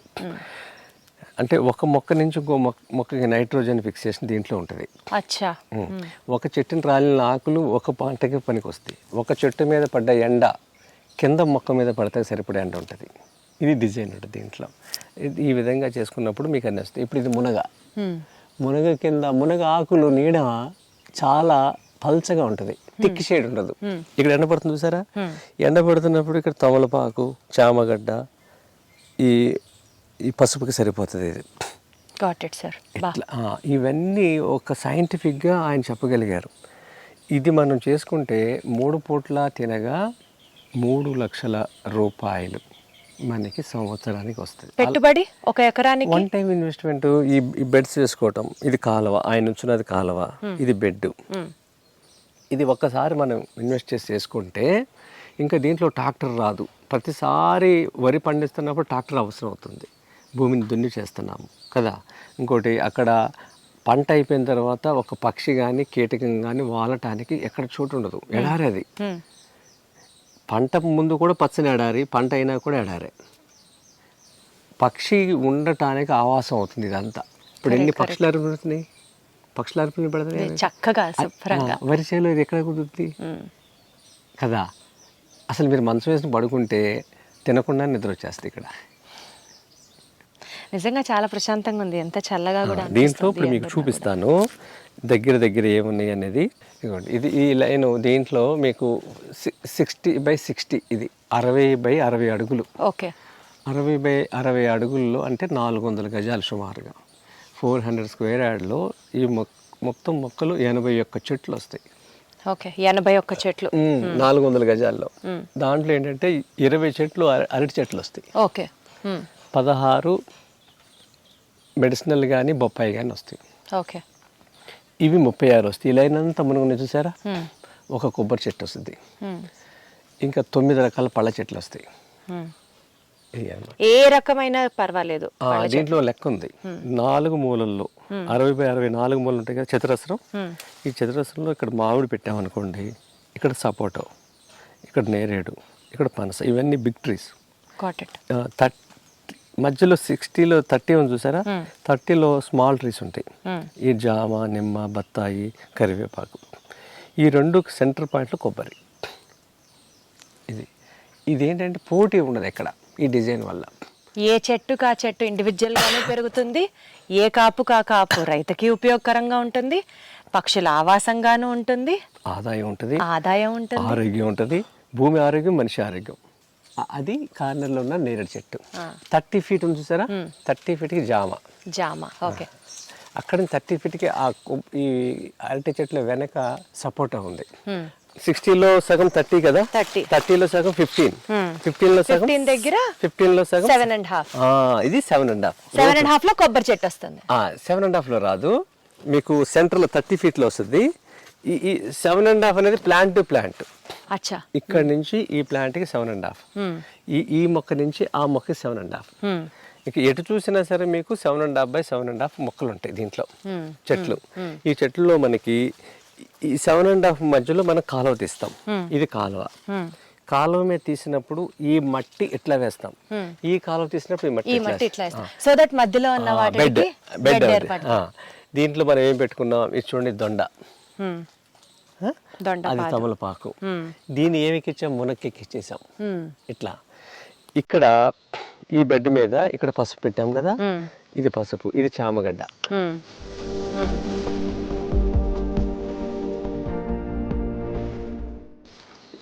ఇది అల్లం.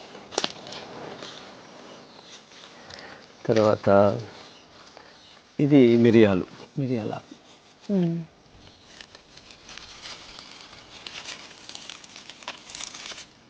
ఇది తమలపాకు. మిరియాలు చూపిస్తానండి, మిరియాలు కూడా వచ్చినాయి ఇప్పుడు. ఈ తమలపాకులు మనం ఏం చేయాలి, ఇక్కడ నుంచి సిటీకి దూరంగా ఉన్నాం కదా, ఒక సోలార్ డ్రైయర్ పెట్టుకుంటే సోలార్ డ్రైయర్లో మనం మిరియాలు, తమలపాకు, ఇదిగోండి మిరియాలు. ఇది 1 yearలో వచ్చేసింది. ఇది 9 months 10 monthsలో. ఈ తమలపాకుని మనం సోలార్ డ్రైయర్లో పెట్టుకుని సోంపు పండించుకుని కొంచెము బెల్లం, కొంచెము మొక్క వేసి తాంబూలం పౌడర్ తయారు చేయాలి. తమలపాకులు అమ్ముకుపోయినా తాంబూలం పౌడరు. ఇలా మనం అదనపు ఆదాయం తీసుకోవాలి. ఈ తమలపాకులన్నీ పట్టుకుని మనం సిటీకి వెళ్తాం కన్నా సూర్యుడు రోజు దర్శనం ఇస్తాడు కదా, ఎప్పటికప్పుడు కట్ చేసి ఒక చిన్న డ్రైయర్ పెట్టుకోవాలి. 1 dayలో ఇదంతా డ్రై అయిపోతుంది. దాంట్లో సోంపు చల్లాలి, కొంచెము ఖర్జూరం కానీ బెల్లం కానీ కాంబినేషన్ చేసి అనుకుంటే పటికి బెల్లం మిశ్రి తాంబూలం పౌడర్ అయిపోద్ది. అబ్బా, ఖచ్చితంగా 1 ఎకరమే ఉండాలా సార్ ఈ 5 layer మోడల్ చేయాలి అని అంటే? 400 గజాలున్నా చేసుకోవచ్చు, ఒక బాక్స్ చేసుకోవచ్చు. మాయిశ్చర్ అనేది ఎలా ఉంటుంది చూడండి, ఇదంతా పైన ఎలా ఉంది కదా, రాలిన ఆకులు, పువ్వులు.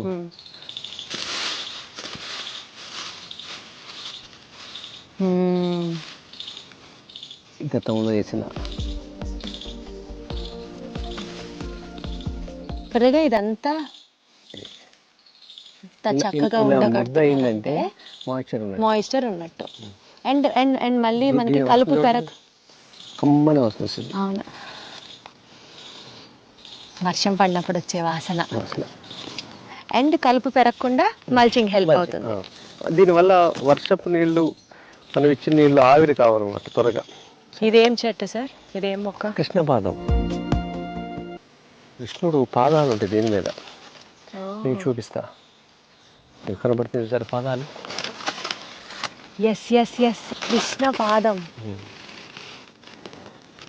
దీంట్లో ఇది ఇక్కడ ఇది ఎందుకు పెట్టాలంటే పాములు ఇష్టం ఉండదు ఇక్కడ ఈ ప్లేస్.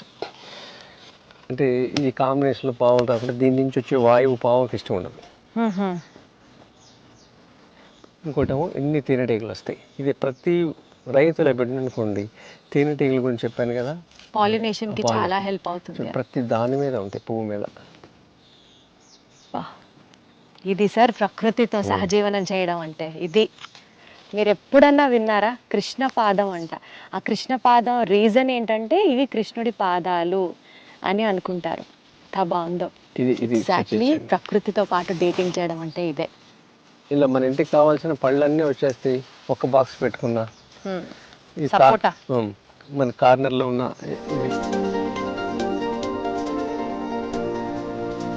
చెట్టున పండినాక కట్ చేస్తే దాని టేస్ట్ వేరే ఉంటుంది. రావాలి ఇలా ప్రతి కార్నర్లో బిగ్ ట్రీస్ ఉంటాయి. సార్ చెప్పారు కదా, 4 sides 4 directions. సో ఇది 5 layer మోడల్ అంటే క్లియర్గా వీడియో అంతా చూస్తే మీకు అర్థమవుతుంది. బట్ ఒక టేక్అవే పాయింట్, వరి గనక ఇంతే ఏరియాలో గనక మీరు పండిస్తే మీరు చెప్పినట్లు 30,000 రూపాయలు సంవత్సరానికి ఆదాయం సమకూర్చుకున్న వాళ్ళు అవుతారు. అదే ఈ 5 లేయర్ మోడల్ని కనుక మీరు అడాప్ట్ చేసుకుంటే మీ income would be 3 lakhs per year. 10 times 10 times increase. Water వచ్చేసి మనం దాంట్లో వరిలో ఎంత వాడుతున్నామో దీంట్లో వాడేది 3%. వరిలో వాడే దాంట్లో 3%. 3% తక్కువ నీటితో 10 times ఎక్కువ రాబడితో ఉండేదే ఈ 5 లేయర్ మోడల్. ఇదేమో అద్దసార్ అంటారు. ఇది మెడిసినల్ ప్లాంట్. బొప్పాయి ప్లేస్లో ఇది పెట్టాము. ఇది అజీర్త చేసిన పిల్లలు ఏడుస్తూ ఉంటారు. పిల్లవాడు ఏడుపుని బట్టి అమ్మమ్మ చెప్పేస్తారు. ఆకలి ఏడుప, బాధ ఏడుప. ఇది పొట్ట మీద వేస్తారు నూనె కాల్చి. అరుగుదల వాడికి ఏ కడుపు నొప్పున్నా పోతుంది. దీని గుణం అది. సరే, మీరు ప్రత్యేకంగా ఆయుర్వేదం చదువుకున్నారు? ఏం చదువుకోలే. ఒక రైతు చెప్పినవి, ఒక పెద్దవాళ్ళు చెప్పినవి ఇది చేసిందే. ఇంట్రెస్ట్ ఉంటే ఇదిగో ఇలాగే జ్ఞానాన్ని పెంచుకుంటూ ఉంటారు. ఈ మొక్క పేరు ఏమన్నారు ఇంతకి? అడ్డసర అంట. అడ్డసర. ఇది నోట్లో పెట్టుకోండి, మీకు 4-5 కాంబినేషన్లు. ఈ మొక్క పేరేంటి సార్? ఇది all spice. All spice.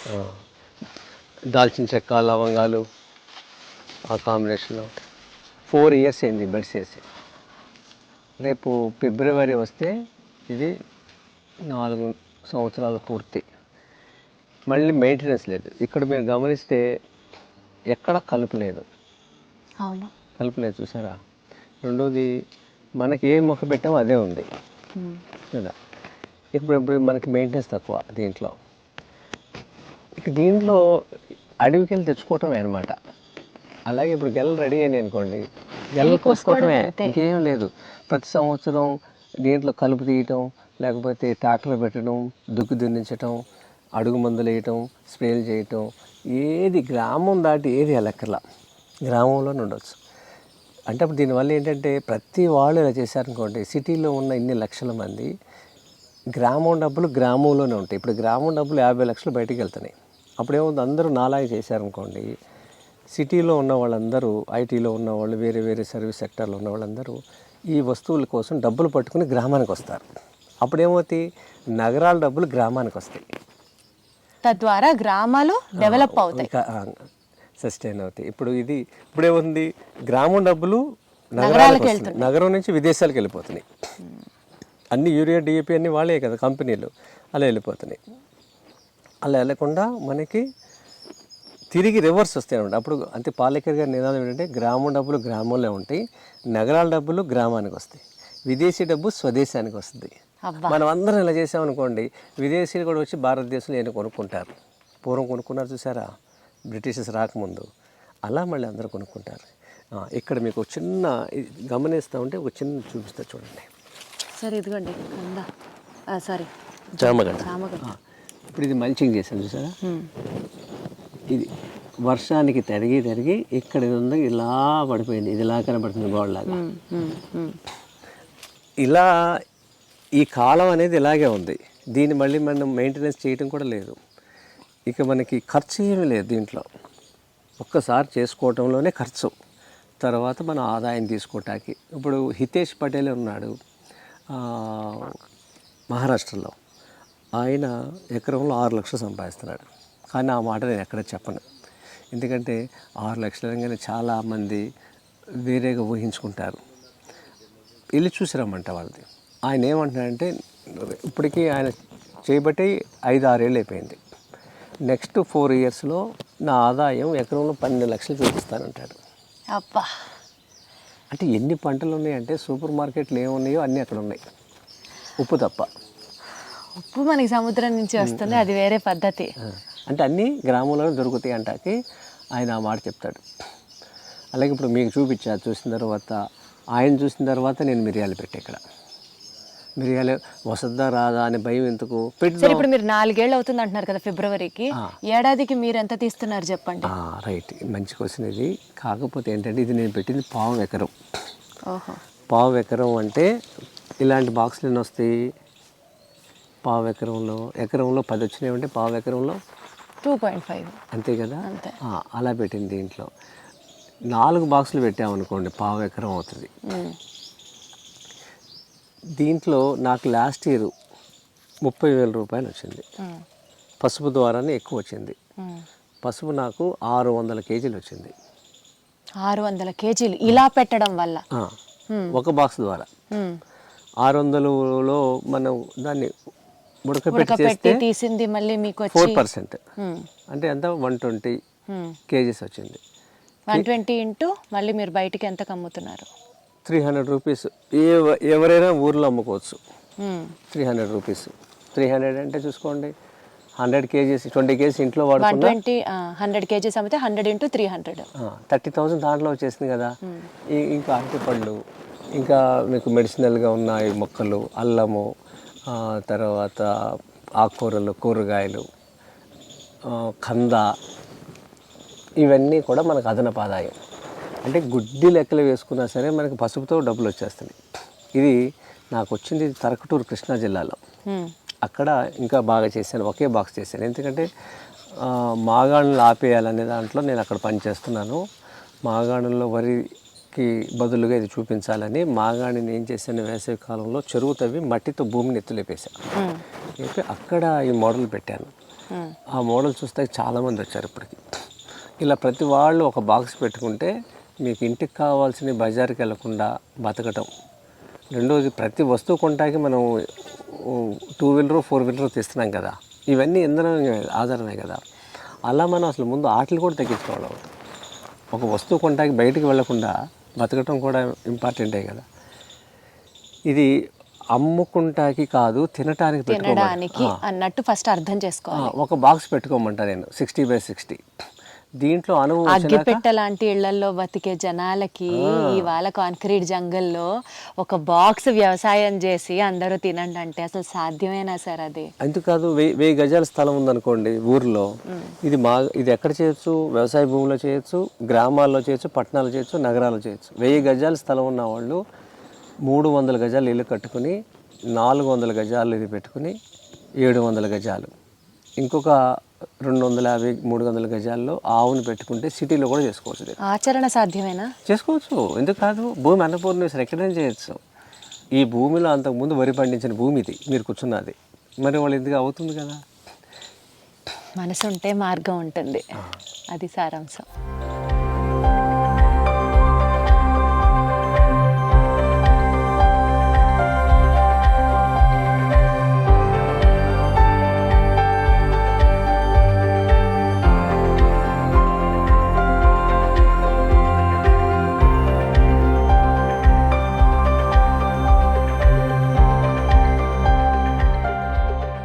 Vijayaram గారు, మీ ఫామ్ టూర్ చేసింది, చూసినది నాకేమనిపిస్తుందో తెలుసా? ఏదో ఒక ట్రెక్కింగ్కి వెళ్ళిన ఎక్స్పీరియన్సో, ఒక ఫారెస్ట్ సఫారీకి వెళ్ళిన ఎక్స్పీరియన్సో అనిపిస్తుంది. చక్కటి ప్రకృతి, మట్టి నేలలో మీతో పాటు ఆస్వాదించడం, పక్షుల్ని పలకరించడం, ఆ పక్షుల శబ్దాలతో అసలు టైం తెలియలేదు. 2 గంటలు నడిచేసాం మనం. మీ ఫామ్ టూర్ ఇంకా అవ్వలేదు కానీ అసలు నడిచినట్లు కూడా లేదు. ఒక న్యాచురల్ ఏసీలో కింద కూర్చొని ఇంత హాయిగా ఉందో, నా మనసు మీకు అర్థమవుతుందో లేదో నాకు తెలియట్లేదు కానీ బట్ నిజంగా అంత సంతోషంగా అనిపిస్తుంది నాకు. ఇది గోవు ఉన్న పరిసరాలు ఎవరిదైనా ఇలాగే ఉంటుందమ్మా. ఇది కొత్త ఏమి కాదు. గోవుతో నడయాడిన భూమి అంటే గోవుతో వ్యవసాయం చేసిన భూమి అన్ని జీవరాశులకి నిలయం. గోవు పాదాలు, నంది పాదాలతో ఈ భూమి ఎప్పుడైతే మనం వ్యవసాయంతో ఇలా శుద్ధి చేసామో, విష రసాయనాలతో 40 ఏళ్ళు పాడైపోయిన భూమి ఇది. అంతకుముందు యజమాని ఇక్కడే ఒక పెద్ద గుడిసుండేది, దాని నిండా యూరియా కట్టలు ఉండేవి. అలా 40 ఏళ్ళు మొత్తం విషజిమ్మారు ఈ భూమిని. 8 సంవత్సరాల్లో ఈ మార్పు. అంతకుముందు వానపాములు కనిపించేవి కాదు, తేనెటీగలు కనిపించేవి కాదు. మేము వస్తూ నెమళ్ళు కనిపించాయి, మాకు నెమళ్ళు వెల్కమ్ చెప్పాయి కదా. ఇవన్నీ ఏంటంటే రసాయనాలు జల్లనప్పుడు ఈ వాతావరణం బాగుంది అని మనం ఎలా స్పందిస్తున్నాము అంటే మనకి భావ ప్రకటన చేసే శక్తి ఇచ్చాడు భగవంతుడు. మనసులో ఉన్న ఆలోచనని వ్యక్తపరచగలుగుతున్నాం. కానీ వేరే జీవులు అలా చేయలేవు కదా. సంతోషాన్ని వ్యక్తపరుస్తాం అనేది ఏంటంటే ఇక్కడ నివాసం ఉంటాం. కానీ అండి ప్రాక్టికల్ టర్మ్స్లో మాట్లాడితే 25 సంవత్సరాలు మీరు మొత్తం వ్యవసాయం, అది కూడా ప్రకృతి వ్యవసాయం అనుకుంటూ సరే 15 సంవత్సరాలు అనుకున్నా సరే, సమాజంలో ఎంతమందిని మీరు ఇన్ఫ్లుయెన్స్ చేయగలిగారు? ఎంత సమాజం మారి ఎస్ ఆయన చెప్పేది కరెక్ట్, ఇది మనం కూడా ఫాలో అవ్వాలి, ఆ సాటిస్ఫాక్షన్ లెవెల్స్ మీకు ఎంతవరకు వచ్చాయంటే ఏం చెప్తారు? నా జీవితంలో పాలేకర్ గారు, రాజీవ్ దీక్షిత్ గారు పరిచయం అవ్వటం ఒక సంతృప్తి. రెండో సంతృప్తి ఏంటంటే తిరుమల స్వామివారికి నైవేద్యం 3.5 సంవత్సరాలు ఇచ్చాం. కొన్ని కారణాల వల్ల ప్రస్తుతానికి ఆపారు ప్రభుత్వాలు మారిన తర్వాత. దీంట్లో ధర్మం లేకపోతే, చేసే పనిలో ఆ నిష్ట లేకపోతే, ఒక స్వచ్ఛత లేకపోతే స్వామి స్వీకరించేవాడు కాదుగా కదా. అంటే ఎంతమంది చేసుంటే స్వామికి వెళ్ళినాయి అంటే ఒక్కొక్కళ్ళని తీసుకొచ్చి పూసు కూర్చున్నట్టు, పూల కూర్చున్నట్టు మాల ఎలా తయారు చేశామో, నా ఒక్కడి చేలో, నా ఒక్కడి పొలంలో స్వామికి తీర్చలేం కదా. వీళ్ళందరూ మారిన వాళ్ళే కదా. ఇంతమంది ప్రభావితం చేయగలిగే 3.5 సంవత్సరాలు నిరంతరం ఏ రోజు కూడా ఆటంకం లేకుండా స్వామివారికి 8 రకాల నైవేద్యాలతో జరిగింది. అంటే ఎంతమంది రైతులు మారారు లెక్కలేదు. అంటే ఆ రైతులందరూ కూడా మీలాగా ప్రకృతి వ్యవసాయం చేస్తూ పండించిన సరుకే స్వామికి పంపించారంటారు. 80% నా దగ్గర శిక్షణ పొందిన వాళ్ళంతా. అబ్బా, 80% చదివిన వాళ్ళు గురువు గారితో పాటు నాతో పాటు ఉన్న వాళ్ళే తప్ప 20%, 80% నా దగ్గర పొందిన వాళ్ళే. ఇది స్వామికి, ఆ కృష్ణ భగవానుడికి, ఆ ఈశ్వరుడికి ఈ అవకాశం ఇచ్చినందుకు, ఈ ఆలోచన ఇచ్చినందుకు ఎప్పుడు అదే దండం పెట్టుకుంటే. ఈ ఆలోచనలు లేకపోతే మీరు ఇవ్వకపోతే నేను ఎలా చేసేవాడిని కదా. రైతు బాగుంటే సమాజం బాగుంటుంది అని అనుకుంటాం కదా. ఇవాళ రైతు పంట పండిస్తూ మనందరి ఆకలి తీరుస్తూ తాను ఇంకా చితికిపోతూనే ఉన్నాడు. రైతుల ఆత్మహత్యల దగ్గర నుంచి, రైతుల కష్టాల దగ్గర నుంచి రోజు ఏదో ఒక వార్త చూస్తూనే ఉంటాం కదా. ప్రకృతి వ్యవసాయత ఆధారం చేయాలి అని అంటే రైతుకి మీలాగా ఇన్స్పైర్ అయ్యి, మోటివేట్ అయ్యి చేయాలనుకుంటే ఒక దారి. బట్ అదర్వైజ్ కమర్షియల్ క్రాప్ గనక ఒక రైతు వేయాలి అనుకుంటే ఈ వ్యవస్థ ఇప్పుడు మీరు చెప్పింది గో ఆధారిత వ్యవసాయం దగ్గర నుంచి పెస్టిసైడ్స్ వాడకుండా, లేకపోతే పంట కోసం గ్రోత్ ఎన్హాన్సర్స్ వాడకుండా సాధ్యమవుతుందా? ఒక రైతుకి ఇది లాభదాయకమేనా? ఖచ్చితంగా అమ్మ, ఖచ్చితంగా. ఎందుకంటే ఒక అడవి ఉంది కదా, అడవిలో ఎక్కడ ఎరువులు కానీ పురుగు మందులు వేయట్లేదు కదా. అడవి మీద ఏదో ఒక పండో, ఫలమో, దుంపో, ఆకో ఏదో తినేగా ఈ జంతువులన్నీ, జీవరాశులన్నీ ఎన్నాళ్ళు బతికినాయి. అంతే. మరి అక్కడ ఏం ఎరువులు లేవు కదా. అక్కడ పక్షులకి, జంతువులకి బాధ్యతలు లేవు, కుటుంబాలు లేవు, స్కూల్ ఫీజులు కట్టక్కర్లేదు. మరి పంట అయితే ఉంది కదా, ఏదో ఒకటి తినే బతికినాయి కదా అడవిలో. అలాగే ఇప్పుడు కొన్ని పంటలు ఇంకా ఉన్నాయి దేశంలో. చింతపండు ఉందండి. చింతపండుకి ఎవరు ఎరువు వేస్తున్నారు? చింత చెట్టుకి నీళ్ళు ఎవరు పెడుతున్నారు? చింత చెట్టు మీద ఎన్ని కాయలు ఉన్నాయో ఎవరైనా లెక్క పెట్టగలుగుతారా? కౌంట్ చేయగలుగుతారా కాయల్ని? ప్రతి సంవత్సరం కాస్తుందా లేదా? అంటే ఈ చిన్న పాయింటే పట్టుకోండి. ఎరువు ప్రతి మొక్కకి కావాలి, భూమిలో లోపాలు ఉన్నాయి, మట్టిలో లోపాలు ఉన్నాయి అని అనుకుంటే చింత చెట్టు కూడా కాయలు కాయకూడదు కదా. అది ఎందుకు కాస్తుంది కదా. రెండోది, ఎవరి మీద ఆధారపడలేదు. ఇవాళ ప్రతి వాళ్ళ ఇంట్లో ఉండే చింతపండు ఒక రసాయనాలతో పండించిన రైతు కాదు, పొలం గట్ల మీదది, అడవిల్లో, గుట్టల మీద, కొండల్లో ఉన్న చింత చెట్టుని తీసుకొచ్చి మన అందరి ఇళ్ళలో చింతపండు ఉంది. వాళ్ళ ఈ భూమిలో లోపం ఉంది అనుకున్నప్పుడు అది కూడా మానేయాలి పంట పండటం. అంటే ఇది తప్పు అనేది చెప్తున్నాను. ఒక పక్క నైట్రోజన్లు, ఫాస్ఫరస్ ఎరువులు వాడుతున్నా రైతులు నష్టపోతున్నారే. అవి వాడటం వల్లే నష్టపోయారు. అది వాడటం వల్ల నష్టపోయారు. రెండోది, ఇంకొక పంట ఉంది మనకి, ప్రమేయం లేకుండా పొలం గట్ల మీద ఉండే తాడి చెట్లు ఉన్నాయి. 4 కోట్ల తాడి చెట్లు ఉన్నాయి ఆంధ్రప్రదేశ్లో. ఎవరైనా ఇది ఎప్పుడైనా దానికి యూరియా వేసారా? నీళ్లు పెట్టారా? మరి ముంజికాయలు ఎన్ని తింటున్నాం మనం? ఈ కోవిడ్ నుంచి ముంజికాయలు ప్రతి హైవే మీద తెగ అమ్ముతున్నారు కదా. తాటిపళ్ళు ఎంత టేస్ట్ అది, దాంతో ఎన్ని రకాల వస్తువులు తయారు చేయొచ్చు. తేగలు. అంటే రైతులకి కేవలం మిస్కన్సెప్షన్ వల్లే ఇవన్నీ వాడుతున్నారంట. అంటే రైతుని ఏం చేశారంటే ఒక వినియోగదారుని చేశారు. అంటే భారతదేశం చాలా గొప్పది. ఈ భారతదేశంలో ఉన్న ఆర్థిక వ్యవస్థని మనం కొలగొట్టాలంటే 80% భూమి, భూభాగం, ప్రజలు వ్యవసాయం మీద ఆధారపడి జీవిస్తున్నారు అనాదిగా. వాళ్ళని పట్టుకోవాలంటే ఏం చేయాలంటే వీళ్ళకి ఆశ పెట్టాలి. ఆశ పెట్టాలంటే ఏం చేశారు, రెండో ప్రపంచ యుద్ధం తర్వాత కర్మాగారాలని ఖాళీగా ఉన్నాయి, ఏదో ఒక ఆదాయం తీసుకోవాలని దాని మీద యూరియాని యుద్ధంలో వాడతాకి తయారు చేశారు. దాన్ని తీసుకొచ్చి మొక్కలకు వేస్తే మొక్కలు బాగా ఎదుగుదల వస్తుందనేది గమనించి యూరియా అమ్ముకుంటే ఇక్కడికి వచ్చారు. దానికి మేధో వర్గాన్ని తయారు చేసి మీకు హరిత విప్లవం అనే ఒక మాయని మన ముందు పెట్టి ఇది వేస్తే మీకు పంటలు బాగా వస్తాయి అన్నారు. మన పెద్దలు, మన పూర్వీకులు, మన తాతలు, వాళ్ళ తాతలు కాలంలో, మన తాతలు వాళ్ళ నాన్నగారి కాలంలో ఒప్పుకోలే, యూరియా వేయటం ఒప్పుకోలే. మా అందరికీ పంట పురుగు ఉంది, దెబ్బెరుగు ఉంది, వాటితోనే పంటలు పండించేవాళ్ళు.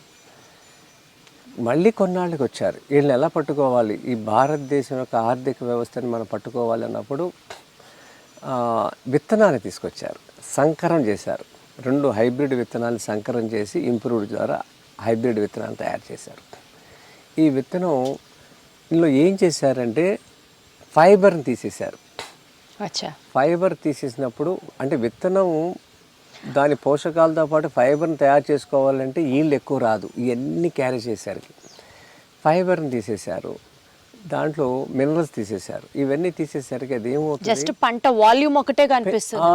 అలా చేసి దాన్ని అమలైజ్డ్ అని, అమల్ ఎఫెక్ట్ అని, అమలైజ్డ్ అని, అలా అమలైజ్డ్ ఉన్న దాన్ని తీసేసి అమల్ ఎఫెక్ట్ని తయారు చేసేసరికి దీంట్లో పిండి పదార్థం ఒకటే ఉంటుంది. దీనివల్ల మనకి ఈల్డ్ ఎక్కువ వస్తుంది. ఈల్డ్ వచ్చినప్పుడు దీంట్లో ఫైబర్ మిస్ అయిపోయింది, విటమిన్స్, మినరల్స్ అన్నీ మిస్ అయిపోయింది. ఇక ఓన్లీ కార్బోహైడ్రేట్ ఉంది, పిండి పదార్థం. ఇది ఖచ్చితంగా ఈల్డ్ ఎక్కువ వస్తుంది. Got it sir. దీనివల్ల ఎప్పుడైతే మనకి 18, 20, 25 బస్తాలు మన ఈ దేశీ వాళ్ళ వంగడాల్లో వస్తుందో దాన్ని వాళ్ళు 30 నుంచి 40 తయారు చేశారు. రాను ఇలా పెంచి ఈ సంకర జాతి వల్ల ఏమవుతుందంటే మనకి ఆహారం భద్రత అని ఒక మాయ చెప్పారు. జనాభా పెరుగుతున్నారు, దేశ అవసరాలు పెరుగుతున్నాయి, మీకు ఆహార భద్రత లేకపోతే ఎట్లా అని, కరువులు వచ్చినప్పుడు ఏమన్నా జరిగేటప్పుడు ప్రకృతి వైపరీత్యాలు వస్తే ఎలా బతకాలి అని భయాన్ని సృష్టించి అప్పటి పాలకులు ఎవరైతే దేశాన్ని పరిపాలిస్తున్నారో వాళ్ళకి ఇంత కూడా దేశం మీద కానీ, కల్చర్ మీద కానీ, వ్యవసాయం మీద కానీ అనుభవం లేని వాళ్ళని అప్పుడు పాలన చేశారు. వాళ్ళు వారందరి స్ట్రాటజీస్ కి పాపం రైతు బలైపోయాడు ఇవాల్టి వరకు అన్నది చేయగానే ఇది ఇంప్లిమెంట్ చేసుకుంటా వచ్చేసరికి 60 ఏళ్ళు 70 ఏళ్ళు అయిపోయింది. ఈ క్రమంలో మనకి ఏమవుతుందంటే రైతు చితికిపోతున్నాడు, పర్యావరణం నాశనం అయిపోతుంది. పర్యావరణం, రైతు, తర్వాత ఇంకా ముఖ్యమైనదంటే మనకి అప్పటి వరకు సేద్యాలకి ఎద్దులుండేవి, నందులుండేవి. గడ్డి ఇంతంత ఎత్తుంది, మీరు చూసారు కదా, మా పిల్లె సామె ఎంత ఉంది, 7 అడుగులు ఉంది. ఆ గడ్డి ఒక పశువుకి 4 పనులకు వస్తే సరిపోయేది. దీంట్లో అన్ని రకాల మన శరీరానికి ఎలా న్యూట్రిషన్స్ ఉన్నాయో గడ్డిలో కూడా ఉన్నాయి. ఇప్పుడు వీళ్ళు షార్ట్ వెరైటీ చేశారు, ఎందుకంటే రసాయనాలు వేయటం వల్ల భూమి అంతా క్షీణించిపోయింది. ఈ టాల్ వెరైటీస్ అన్ని షార్ట్ వెరైటీ చేశారు, సంకరం చేసి. ఇప్పుడు అన్నీ ఎంతంత వచ్చేసినాయి కదా. ఇది చేసరికి మనకి ఊర్లో పశువులు తీసేశారు, ఎందుకంటే పశుగ్రాసం లేదు. అన్ని క్రషర్లు వచ్చేస్తాయి, ట్రాక్టర్లు వచ్చేస్తాయి, పశువులు లేవు. ఎద్దులతో సేద్యం చేసేవాళ్ళు టెక్నాలజీ ఉపయోగించి ట్రాక్టర్ తెచ్చుకున్నాం. ఇలా మనం ఏదైతే వ్యవసాయంలో మార్పులు చేసుకున్నామో క్రమేపీ మనకి నందులు, గోసంతతి తగ్గిపోయింది. ఈ క్రమంలో భూమి అంతా కూడా చట్టుబడిపోయింది. ప్రతిసారి భూమిని దున్ని ఈ 3 టన్నుల ట్రాక్టర్ బరువు దున్నటం వల్ల వానపాములు అరకొరగా ఉన్నాయి కూడా అది పోరస్, దాన్ని ఒక పైనుంచి కిందకి 16 అడుగుల్లో ఒక రంధ్రాన్ని ఏర్పాటు చేస్తుంది. అది వచ్చిపోయేదానికి W ఆకారంలో ఉంటుంది. ఎప్పుడు భూమిలో W ఆకారంలో తిరుగుతూ ఉంటుంది వానపాము. అప్పుడు ఏముందంటే ఈ ట్రాక్టర్ ఎప్పుడైతే దున్నేసిందో ఆ భూమి అంతా చట్టుబడిపోయింది, కాంక్రీట్ లాగా అయిపోయింది. అక్కడ మైక్రోబ్స్ లేవు, వానపాములు లేవు. 3 టన్నుల బరువును తొక్కేయటం వల్ల అవన్నీ చనిపోయినాయి. ఇక పంట రావట్లేదు. కృత్రిమంగా ఎరువులు వేస్తున్నారు, పంట రావట్లేదు. తెగుళ్ళను తట్టుకోవటానికి మైక్రో న్యూట్రిషన్ని మొక్కకు అందిస్తాకి కల్చర్కి సంబంధించిన అక్కడ ఏది వానపాములు సూక్ష్మజీవులు మొక్క చచ్చిపోతుంది. రైతుకి ఆదాయం ఉండట్లేదు.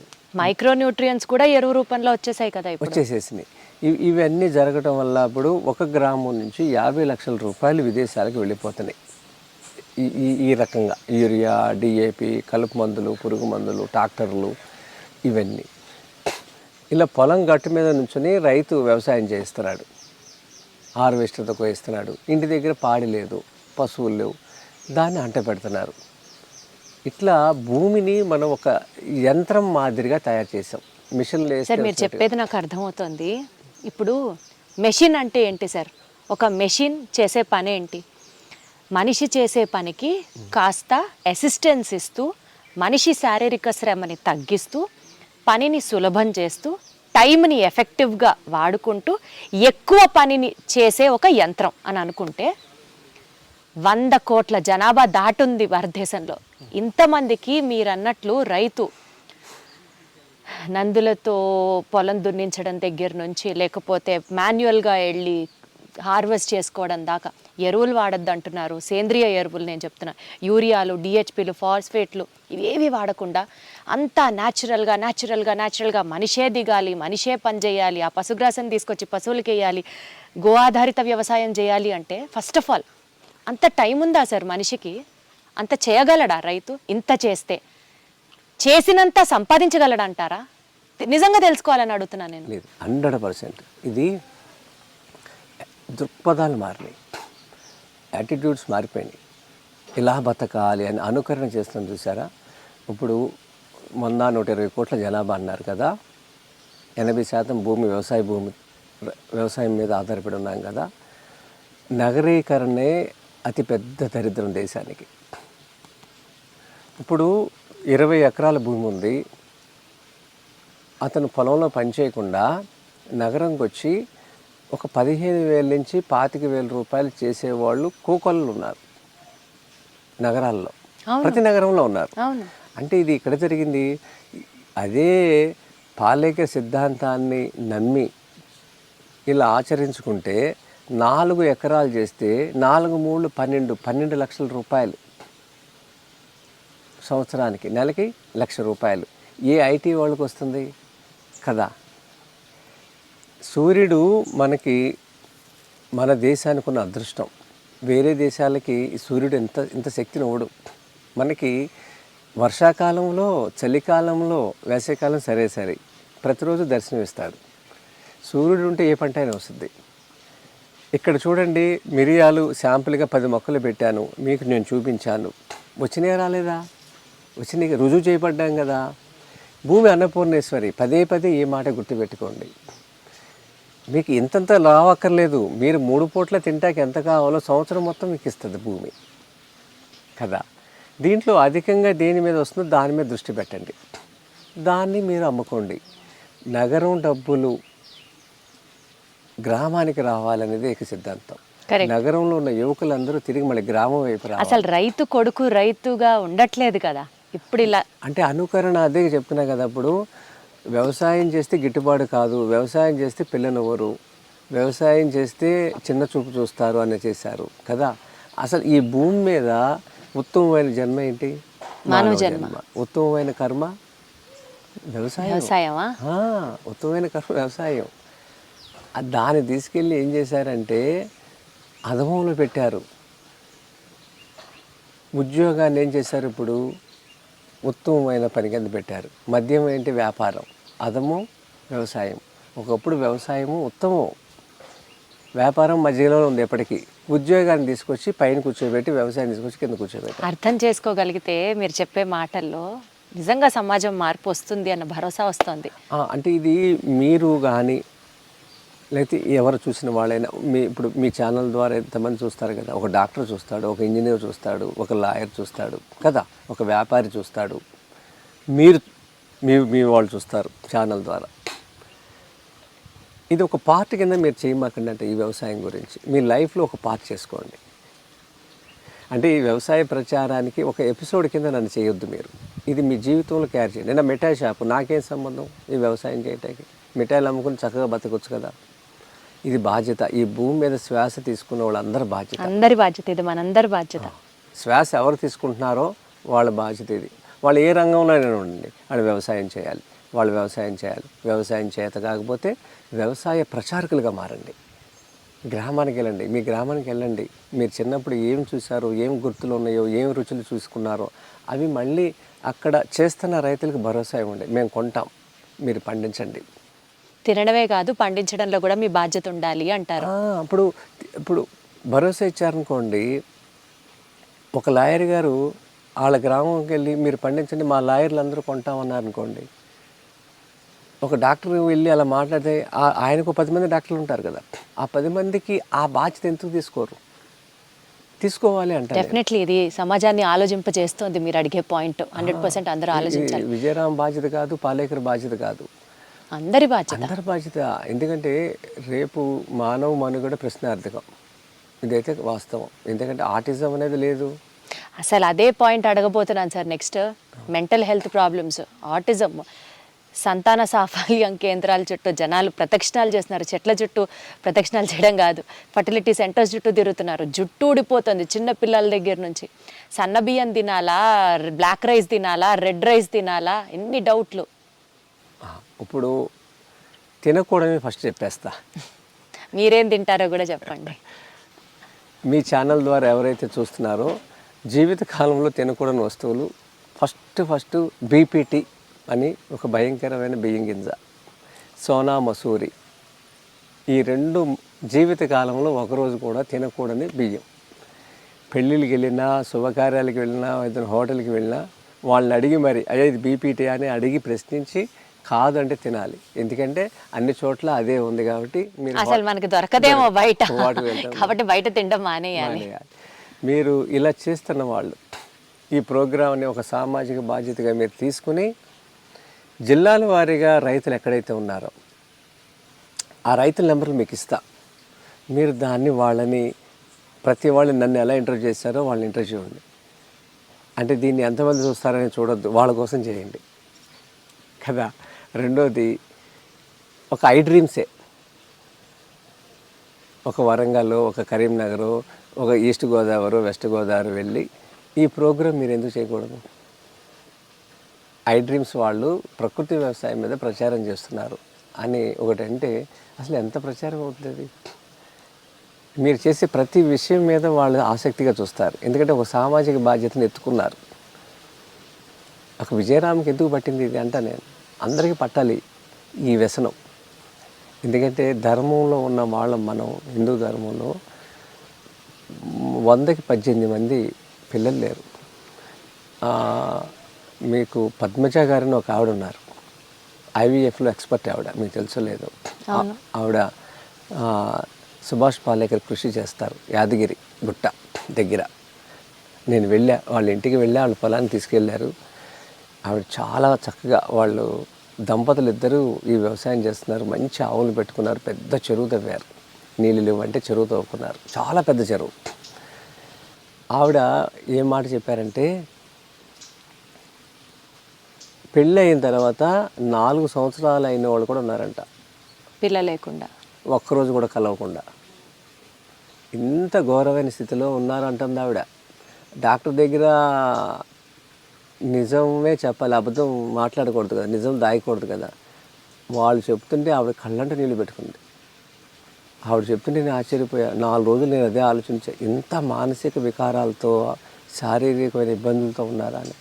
మరి రేపు ధర్మం నిలబడతాకేరి స్వాములందరూ ఎంతసేపు వాళ్ళ యొక్క సందేశాలు కానీ లేకపోతే ఆధ్యాత్మిక ప్రవచనాలతో పిల్లలకి చెప్తున్నారు సమాజానికి. ఇది అవసరమే, కానీ రేపు ధర్మం వెంటనే మనిషిని తయారు చేయరు కదా. మీ స్వాములు మాట్లాడాలంటున్నా నేను. ఇది స్వాములందరూ ఈ దేశీ విత్తనం గురించి, దేశీ ఆవు గురించి, పాలేకర్ కృషి గురించి భుజాన్ని ఎత్తుకుంటే రేపు ధర్మం, లేకపోతే పరాయి ధర్మం వచ్చి మీ ఇంట్లో కూర్చుంటారు, ఆక్రమించేస్తున్నారు కదా. మరి ఇది అందరూ చేయాలి. బడి పంతులు చేయాలి, గుళ్ళో పంతులు చేయాలి, స్వాములు, సంతులు అందరూ మాట్లాడాలి ఈ వ్యవసాయం గురించి. అర్థమవుతుంది సార్, అర్థమవుతుంది. సార్ ప్రకృతి వ్యవసాయం గురించి విజయ్ గారి గురించి ప్రత్యేకంగా ఇంకా విడమర్చి చెప్పక్కల. But before this emerald sweets అని మీకు ఒక స్వీట్ షాప్, ఒక మిఠాయి షాపు, అక్కడి నుంచి స్టార్ట్ అయింది మీ జర్నీ అనుకుంటే, తిరుమల తిరుపతి దేవస్థానానికి ఒకప్పుడు మీరు మీ సరుకుని పంపించేవారు. ఇందాక మనం అనుకున్నాం చాలా ఎంతో రాసి పెట్టుండి. మా సరుకు, మా రైతులు పండించిన సరుకు, మా రైతులు, మీ రైతులు 2 రాష్ట్రాల్లో తయారు చేసిన రైతులు పండించి పంపించాం. అలా తయారు చేసాం, పంపించారు. కానీ ఒకప్పుడు ఒక పీరియడ్ ఆఫ్ టైంలో రైడ్స్ జరగడాలు, రైడ్స్కి రిపోర్ట్కి మధ్యలో టైంలోనే బోలెడంత చెడు ప్రచారాలు జరగడాలు, మానసికంగా ఎలా ఎదుర్కొన్నారు సార్ దాన్ని? ఇది నిజంగా అమ్మా, నేను ఒక్కరోజు అసలు నేను బాధపడలా. ఎందుకంటే తప్పేం చేయలేదుగా. తప్పు చేస్తే బాధ ఉంటుంది, ఇలా ఎందుకు చేసాం, తప్పు పని చేసామని లోపల గుచ్చుతూ ఉంటుంది. ఎలా పెట్టానో ఆ మొక్కని, ఎలా చేశానో నాకు తెలుసు కదా. చక్కగా నిద్రపోయా. మా అల్లుడే, మేనల్లుడు అల్లుడు నిద్రపోలా. 4 రోజులు ఇబ్బంది పడ్డాడు. మాయా ఆ ఛానల్లో వస్తుంది, ఈ ఛానల్లో వస్తుందని. అంటే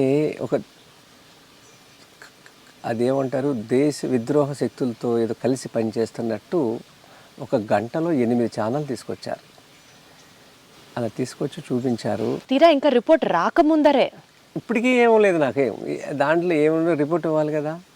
ఇంకో విషయం చెప్పినా మీకు, ఇది ఎవ్వరు గ్రహించలేదు. ముడి పదార్థాలు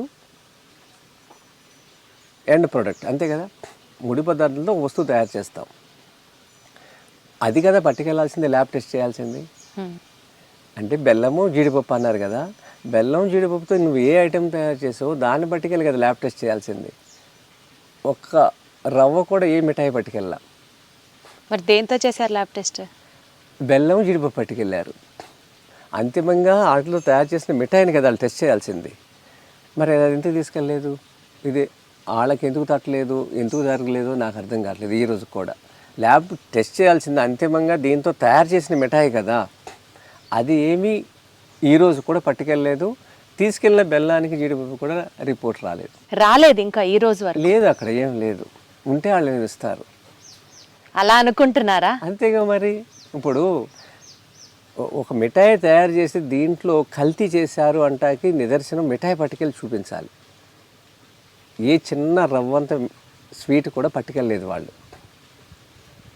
అక్కడ జీడిపప్పు బెల్లం ఉంటే అది పట్టుకెళ్ళారు. దాంతో చేస్తే దీంట్లో ఏం కలిపాడు అన్న దానికి ఇది కదా పట్టుకెళ్లాల్సింది. పాయింటా కదా? పాయింట్ 100%. అది చేయలే. ఇది సుధాకర్ యాదవ్ అనే అతను నా మీద సామాజిక కార్యక్రమాలు ఇందిరా పార్క్లో చేస్తున్నాను, అది ఆయనకి ఇష్టం లేదు. ఇంకోటి ఆయన కోరుకున్నది మాకు అర్థం కాల మనసులోది. ఆయన దానికి వాకర్స్ అసోసియేషన్ ప్రెసిడెంట్. ఇది మాకు తెలియలేదు. నేను కర్నూలు ఫ్లడ్స్ వచ్చిన చూసారా, అప్పుడు వాళ్ళందరికీ మా షాప్ తరఫున ఒక 50,000 రూపాయలు ఇచ్చాం. ఒకరోజు జీతం అందరం కలిపి ఇచ్చాం. ఇస్తే ఒక లాయర్ గారు ఉన్నారు, ఆవిడ అంది డబ్బులు ఇవ్వకూడదండి, వాళ్ళు పేదవాళ్ళు కాదు, వాళ్ళకి ఇప్పుడు ఇవ్వాల్సింది మనం బియ్యం పప్పులు ఇస్తే అక్కడ ఏమి లేవు కాబట్టి అది ఇవ్వాలి, మీరు డబ్బులు ఇవ్వకూడదు అందారు. నిజంగా అదే మంచి పాయింట్ అనిపించింది. తర్వాత బియ్యం పప్పులు ఇస్తామని ఒక బ్యానర్ రాసి పెట్టాం. అప్పుడు ఇందిరా పార్క్లో నేను పెయింటింగ్ చేసేవాడిని, స్పాట్ పెయింటింగ్. అలా నాకు పరిచయం ఉండటం వల్ల చేస్తే అది ఆయన తీపిచ్చేశాడు. ఇది నన్ను అడిగి నువ్వు చేయాలి అని తీపించేశాడు. బ్యానర్ని చింపేశారు ఒక 2 మినిట్స్లో. ఇక నేను అనే మనసులో ఏముందో నాకు అర్థం కాల, నేను పట్టించుకోలే. ఇది ఎప్పుడు 18 years బ్యాక్ అది అయిపోయింది. తర్వాత ఇంకొడు గుంటలు నేను చేశాను హైదరాబాద్లో. చాలా నాకు నీళ్ళని దాయటం ఇష్టమైన పని. భూమిలో ఆ వర్షపు నీళ్ళని కాలనీలు ఎలా దాచుకోవాలి, అపార్ట్మెంట్లు ఎలా దాచుకోవాలి అనేది నేను చెప్తా. అది ఒక పెయింటింగ్ చేసేవాడు. మీరు ఇలా కూర్చున్నారా, మీ బొమ్మ నేను చేస్తా, స్పాట్ పెయింటింగ్. అలా నేచర్లో ఒక గులాబీని ఒక చెట్టుని చూసి బొమ్మ వేస్తా. అలా ఇందిరా పార్క్లో కూర్చొని పొద్దున్నే పెయింటింగ్ చేశా. అలా 20 రోజులు చేశా, 6 పెయింటింగ్ చేస్తే ఆ పెయింటింగ్ 5,000 రూపాయలకి నేను అమ్మాను. అక్కడ మీకే నచ్చింది అనుకోండి, మీరు కొనుక్కోవచ్చు. ఆ డబ్బులు నేను ఇంటికి పట్టుకెళ్ళలేదు, మీ ఇంట్లో ఇంకోటి కూడా తయారు చేయించా. అట్లా మీ ఇంట్లో ఉంది అన్నారు అనుకోండి, మీరు ఎవరు సజెస్ట్ చేస్తే వాళ్ళకి చేయించా. ఇది ఆయన ఇందిరా పార్క్లో కూర్చొని చేస్తున్నప్పుడు నా చుట్టూ చాలామంది వచ్చేసేవాళ్ళు. అంటే ఆర్ట్ లవర్స్ ఉంటారు కదా, నేచర్ లవర్సు. ఇలా చేస్తుంటే నా ఇంకా చూస్తూ ఉంటారు, పలకరిస్తూ. అది ఆయన జీర్ణించుకోలేకపోయాడు. అప్పుడు ఇలాంటి సామాజిక కార్యక్రమాలు సంజయ్ జాజు ఉండేవారు. అక్కడ చేతి సంచులు, బట్టలు, బ్యాగుతో తయారు చేసినవి వెండర్స్ ఎవరైతే ఉంటారో చుట్టుపక్కల పళ్ళు కూరగాయలు అమ్ముతారు కదా, వాళ్ళకి ఒక్కొక్కరికి ఒక 50 బ్యాగులు ఇచ్చా. వాళ్ళు కూరగాయలు పళ్ళు పట్టుకెళ్తారు కదా, వాళ్ళకి ఆ బ్యాగ్ ఫ్రీగా ఇవ్వమని చెప్పాను కస్టమర్స్. కాకపోతే ఇచ్చేటప్పుడు భూమి మీద ఓత్ తీసుకోమన్నాను. నేను రేపటి నుంచి పాలిథిన్ వాడను, బట్ట సంచితో నేను బజారుకు వస్తాను, బయటకు వస్తాను అని ప్రమాణం చేయించాను. అలా చేసిన వాళ్ళకి ఫ్రీగా ఇస్తాను. ఇవన్నీ ఆయన చూసుకున్నాడు. ఇది ఏదో చేస్తున్నాడు, తర్వాత ఈయన ప్రెసిడెంట్ అవుతాడు ఇక్కడ అని ఏదో ఊహించుకున్నాడు. సో ఆ రైడ్స్ అవన్నీ కుట్రపూరితంగా మీ మీద కక్ష కట్టి జరిగినవే అంటారు. మరి ఆయన వచ్చి చెప్పుకున్నాడు, సుధాకర్ యాదవే వచ్చి చెప్పుకున్నాడు. మాకు తెలియలేదు ఆ విషయం. నేను ఫస్ట్ ఇంటర్వ్యూలో కూడా ఆయనని మేము ఊహించలా. ఆయన మళ్ళీ ఒక 20 days వచ్చినాక షాపుకి జనం ఎందుకు తగ్గట్లేదు, నేను ఎంత చేసినా అవ్వట్లేదు. నా షాపు రైడ్ చేసినప్పుడు ఏం జరిగిందో తర్వాత కూడా అదే సేల్స్. సరే, సేల్స్ అన్నారు కాబట్టి మిమ్మల్ని ఇంకొక పాయింట్ అడగాలి. ఇన్ని ఎకరాల్లో వ్యవసాయం చేస్తున్నారు, స్వీట్స్ చేస్తున్నారు, స్వీట్స్ అమ్ముతున్నారు, సరే అది జరుగుతోంది. అక్కడే ఈ ఆర్గానిక్ ప్రోడక్ట్స్, ప్రకృతి ఆధారిత ప్రోడక్ట్స్ని మీరు సేల్ కూడా చేస్తున్నారు అవును జనాలకి. ఆయన చాలా కమర్షియల్, వాటి ధరలు చాలా ఎక్కువ. మామూలుగా మనం 1 kg బియ్యం కొంటే ఎంతకొస్తుంది, అక్కడ బియ్యం చూడండి రేటు. అలా 1 కాదు 2 కాదు, పప్పుల దగ్గర నుంచి నూనెల దగ్గర నుంచి అన్నీ మీరు ఏదైతే మీ రైతుల దగ్గర నుంచి తెప్పించినవు గాక అందులో ఉండొచ్చు గాక, ఎమరాల్డ్ స్వీట్స్లో పచారీ సరుకులు చాలా ధర ఎక్కువ, క్వాలిటీ పేరుతో జనాల దగ్గర నుంచి బాగా సంపాదిస్తున్నారు అన్న మాటకి మీరేం చెప్తారు? నేను ఎక్కడెక్కడ తీసుకొస్తున్నానో మీకు వాళ్ళ నెంబర్లు ఇస్తా. మొత్తం మీరు మీ దాంట్లో కింద వేసేసేయండి. మీరు ఓపుకుంటే మీ ఛానల్ ఎంట్రీలో కింద ఇచ్చేసేయండి. పప్పులు ఎవరు, నూనె ఎవరు, పాలు ఎవరు, వాళ్ళకి ఏ ధర పే చేస్తున్నానో నేరుగా ఎవరైతే కామెంట్స్ చేశారో వాళ్ళ ఫోన్ నెంబర్లు కూడా ఇచ్చేస్తాను. అసలు విజయరామ్ మీకు ఎంత పే చేస్తున్నాడు, అసలు విజయరామ్ దగ్గర మీకు ఎంత వస్తుంది ఆదాయం అని అడగమని నేరుగా. అమ్మా నేను చెప్తున్నాను, నా దగ్గరికి వచ్చే దాంట్లో 80 to 90% నేరుగా ఫార్మర్కి వెళ్తాయి ప్రతి వస్తువులో. అంటే అల్టిమేట్గా చేసేది వ్యాపారమే కదా, అది నేను అడుగుతున్నా. అయితే ఇంత మార్జిను ఒక మీడియేటర్గా ఉన్న వాళ్ళు ఇంతవరకు ఫార్మర్కి. రెండోది 90% నేను ఇప్పుడు పాలు ఉన్నాయి చూసారా, నేను 120కి అమ్ముతా. 90 to 95 రూపీస్ పర్ లీటర్ నేను కొంటున్నాను ఫార్మర్ దగ్గర. 90 నుంచి 95 రూపాయలు బల్క్లో. అంటే 400 లీటర్లు పాలు పోస్తే 90 నుంచి 95 రూపాయలు ఈ మధ్యలో ఉంటుంది. నాకు అలా 15 గోశాలు ఉన్నాయి. వాళ్ళ ఆర్థిక పరిస్థితిని బట్టి నేను ఆ రేట్ ఫిక్స్ చేశాను. అంటే ఇంత బల్క్లో మీకు గవర్నమెంట్ దగ్గర మీరు పాలు కేంద్రాల్లో పోస్తా చూసారా, ఆవు పాలకి 38 నుంచి 40 రూపీస్ ఇస్తారు. నేను అక్కడ దానికి డబుల్ కన్నా ఎక్కువ ఇస్తున్నా. ఈ డబ్బులు ఎక్కడికి వెళ్తాయి? ప్రతిరోజు అక్షరాల 1,00,000 రూపాయలు నేను పాలు మన దేశీయ ఆవులు పెట్టుకున్న రైతులకు నేను ఇస్తున్నా. అంటే మీకు దేశీయ రైతుల్ని ప్రోత్సహించడం అనే ఒక ఉద్దేశంతో జనాల మీద నుంచి ఎక్కువ రేట్లు వేస్తే ఊరుకోరు కదా. రైట్, మంచి మాట. ఈ భూమి మీద గోసంతతి పెరగాలి. గోసంతతి పెరగాలి అంటే దూడ బాగుండాలి. గోవుకి 4 రొమ్ములు ఉంటాయి. 2 రొమ్ములు దూడ తీసుకోవాలి, 2 రొమ్ములు మనిషి తీసుకోవాలి. ఇలా చేసినప్పుడు వైబుల్ అవటానికి నేను తయారు చేసుకున్న డిజైన్ ఇది. Got it sir. ఇలా చేస్తేనే రేపు గో సంతతి పెరుగుద్ది. మనం 4 రొమ్ముల మీద చేయి పెట్టామనుకోండి, అది రేపు తల్లి అవతానికి శక్తి ఉండదు. నేను నా పాలు ఎవరైతే దగ్గర నుంచి వస్తున్నాయో వాళ్ళ దగ్గరికి వెళ్ళి దూడలు చూడండి అంటా. నేను రహస్యాన్ని చెప్పేస్తా, దీంట్లో ఏం దాచేది లేదు. అందరూ ఆవులు చూస్తారు, ఎవరు దూడలు చూడరు. దూడకి పాలు దొరక్కపోవచ్చు కూడా బయట కదా. అలా చూసినప్పుడు వీక్గా ఉందనుకోండి దూడ, మాకు గోవుల నుంచి పాలు వస్తున్నాయి కదా, 15 గోశాల నుంచి వస్తాయి. వాళ్ళ దగ్గరికి వెళ్ళి వీక్గా దూడ ఉందంటే యజమాని తప్పు పని చేస్తున్నాడని అర్థం. నా దూడలు చూడండి ఎలా ఉన్నాయో. ఇంకేం మాటలు అక్కర్లేదు, ఏ ల్యాబ్ టెస్ట్ అక్కర్లేదు. దూడలను బట్టి యజమాని కనుక్కోవచ్చు. కాబట్టి మీరు 2 రొమ్ముల నుంచే పాలు తీస్తారు కాబట్టి ఖరీదు ఎక్కువ. అలాగే అన్నీ కూడా గో సంతతి పెరగాలి. రేపు ఈ భూమి మీద గోవులు నడయాడాలి, మనిషి లేకపోయినా గోవు ఉండాలి. అందుకని గోవుల సంఖ్య పెంచాలి. ఇది కృష్ణ భగవానుడు అప్పచెప్పిన పని నాకు. Got it sir.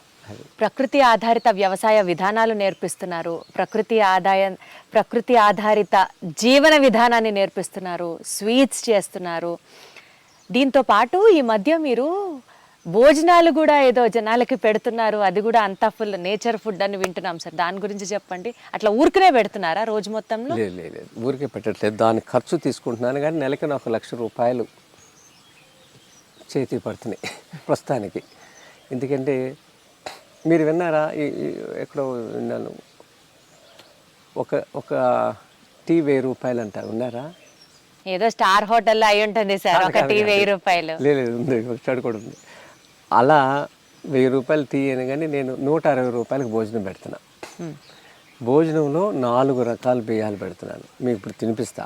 ఇప్పుడు భోజనంలో ఆ 4 రకాలు ఒక్కొక్క దానికి ఒకటి. అంటే కొబ్బరి అన్నం, లేకపోతే పులిహోర ఏదో చేస్తాం కదా, టమాటా రైస్, దానికి ఒక బియ్యం. అలాగే రెగ్యులర్ రైస్ తింటాకి, కూర పచ్చళ్ళు తింటాకి ఒకటి, పెరుగు ఒకటి, పరమాన్నానికి ఒకటి. ప్రతిరోజు 4 రకాల రైస్లు పెడతా. దాని ఉపయోగాలు ఏంటి అని బోర్డు మీద రాస్తాం. ఈ బియ్యం దీంతో చేసామనేది, దాని పేరు, దానికి ఉన్న చరిత్ర, ఆ బియ్యంకై అలా రాస్తాం. ప్రతిరోజు రాస్తాం. ఒక బోర్డు ఉంటుంది అక్కడ. ఏ హోటల్లో ఉంటుంది ఆ బోర్డు? ఉండదు కదా. తర్వాత ఇది ఫాస్ట్ ఫుడ్ కాదు, స్లో ఫుడ్ అని చెప్తాం. చాలా స్లోగా నమలాలి, ప్రతి ముద్ద 30 సార్లు నమలాలని చెప్తాం. అలా ఎవరైతే తింటున్నారో, ఎవరైతే ఆచరిస్తున్నారో వాళ్ళకి హెల్త్ అనేది చాలా అంటే చాలా కవర్ అయిపోయింది. మీరు అక్కడ ఒక గంట కూర్చుంటే వాళ్ళకి జరిగిన గతంలో అనుభవాలు ఇప్పుడు ఎలా ఉందనేది కూడా చెప్పి వెళ్తారు. ఒక పుస్తకం రాయొచ్చు, అన్ని ఎక్స్పీరియన్స్లు ఉన్నాయి ఇక్కడ. ఇది ఎందుకు పెడుతున్నామంటే, ఒకటి పెట్టేటప్పుడు ఆలోచన, సివిల్స్ వాళ్ళు మా దగ్గర చెప్పాను కదా 3,000 మంది ఉన్నారు. అశోక్ నగర్ ఏరియాలో 3,000 మంది స్టూడెంట్స్ ఉన్నారు. వాళ్ళలో ఒకళ్ళు వచ్చి నన్ను అడిగారు భోజనం. ఒక 7 years బ్యాక్ నోయిడా నుంచి ఒక పిల్లాడు, కడప నుంచి ఒక పిల్లాడు, వీళ్ళిద్దరు ఫ్రెండ్స్. అన్నం చూస్తుంటే సూసైడ్ చేసుకోవాలనిపిస్తుంది అన్నాడు పిల్లాడు. మీ మిఠాయిలు బాగుంటాయి, మీరు భోజనం పెట్టకూడదా అన్నాడు. మిఠాయి షాప్కి వచ్చి భోజనం అడుగుతున్నాడు ఏంటి అనుకుందాం. సరే, ఇక లేవయ్యా, మాకు ఆలోచన లేదని. నాకు చదువు అంటే ఇష్టం, నేను కలెక్టర్ అయ్యి మా ఇంటికి వెళ్ళాలి, మా అమ్మకి చెప్పొచ్చాను. కానీ చచ్చిపోదాం అనిపిస్తుంది, మేము తిన్న భోజనం మేకుల్లా గుచ్చుకుంటుంది లోపల అన్నాడు. పాపం అంత ఎసిడిక్ ఫుడ్, కెమికల్ ఫుడ్, సున్నం కలుపుతారంటారు. మళ్ళీ సున్నం కలపపోయినా ఇప్పుడున్న దాంట్లో అన్ని రకాల అల్యూమినియంలో వండితే కూడా ప్రమాదం. ఇలా అంటే ఇక నాకు ఆర్సి రెడ్డి గారి పరిచయం. ఆయన దగ్గరికి వెళ్ళి అడిగాను ఎప్పుడో 7 ఏళ్ళ క్రితం. ఆయన అన్నారు, ఐడియా బాగుంది కానీ నాకు చోట్లేదు అన్నారు. ఇక మళ్ళీ నాకు కోవిడ్ ముందు 2 అమ్మాయిలు వచ్చి అడిగారు భోజనం పెడతారని. వాళ్ళిద్దరు హైదరాబాద్ వాళ్ళే, కానీ ఇంట్లో ఉండరు, రూమ్ తీసుకుని ఇక్కడ ఉంటారు. ఎందుకు ఉన్నారు ఇక్కడని అడిగాను అమ్మాయిల్ని. మేము ఇంట్లో చదువుకుంటుంటే మా అమ్మ నాన్న ఫ్రెండ్స్ వస్తారు కదా, మాట్లాడమాకండి, మా అమ్మాయి చదువుకుంటుంది అని వాళ్ళు స్లోగా మాట్లాడుతుంటే మాకు ఇబ్బందిగా ఉంది. మా అమ్మ నాన్నకు స్వేచ్ఛ లేకుండా మేము ఉండిపోయామని చెప్పి వాళ్ళిద్దరు బయటకు వచ్చారు. వచ్చి అప్పుడు మమ్మల్ని అడిగారు, కొంచెం కూర పెడతారా, కొంచెం అన్నం పెడతారా అని అడుగుతుంటే, ఎందుకు అడుగుతున్నారు నన్ను అని ఆలోచన చేసి అప్పుడు ఇది స్టార్ట్ చేశాం. చేస్తే ఇప్పటికీ ఒక 10 మంది వస్తారు సివిల్స్ వాళ్ళు తింటారు. ఆ 10 మంది మంచి కలెక్టర్లు అయితే రేపు వ్యవసాయాన్ని ముందు తీసుకెళ్తారని ఆశ. అది కూడా వ్యవసాయానికి సంబంధించిందే మీ కోరికలు కూడా.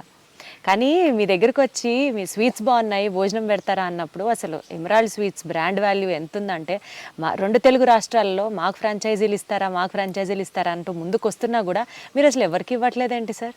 అంటే వ్యాపారం విస్తరణ చేసుకోవాలని ఎవరికి ఉండదా? ఉంటుంది కదా. అది మా అన్నదమ్ములకి లేదు, నాకు లేదండి. మా అన్నదమ్ములకు కూడా లేదు. ఎందుకంటే ఆవు వచ్చిన కాడి నుంచి ఏమీ ఆలోచన లేవు. పాలేకర్ గారు పరిచయం అయినాక ఆయన 40 లక్షల మందిని మార్చిన వ్యక్తి మా ఇంట్లో ఉన్నాడు.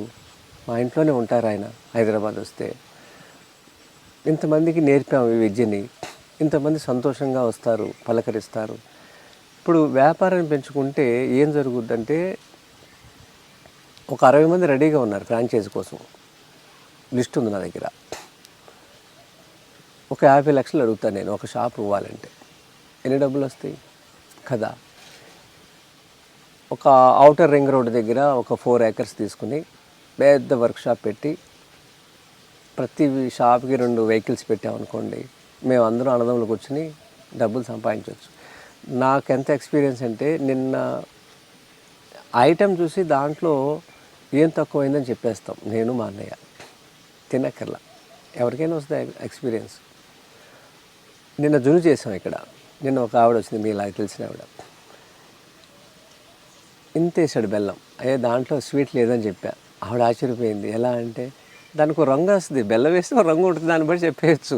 దీని పెద్ద అట్లా చెప్పవచ్చు. ఈ కాకపోతే ఏంటంటే మిఠాయిలు మన ఫ్రాంచైజీలు ఇచ్చాం, 60 మందికి ఇచ్చాం. వాళ్ళ కుటుంబాలు మన కుటుంబాలు డబ్బుల విధంగా అయితే వస్తాయి.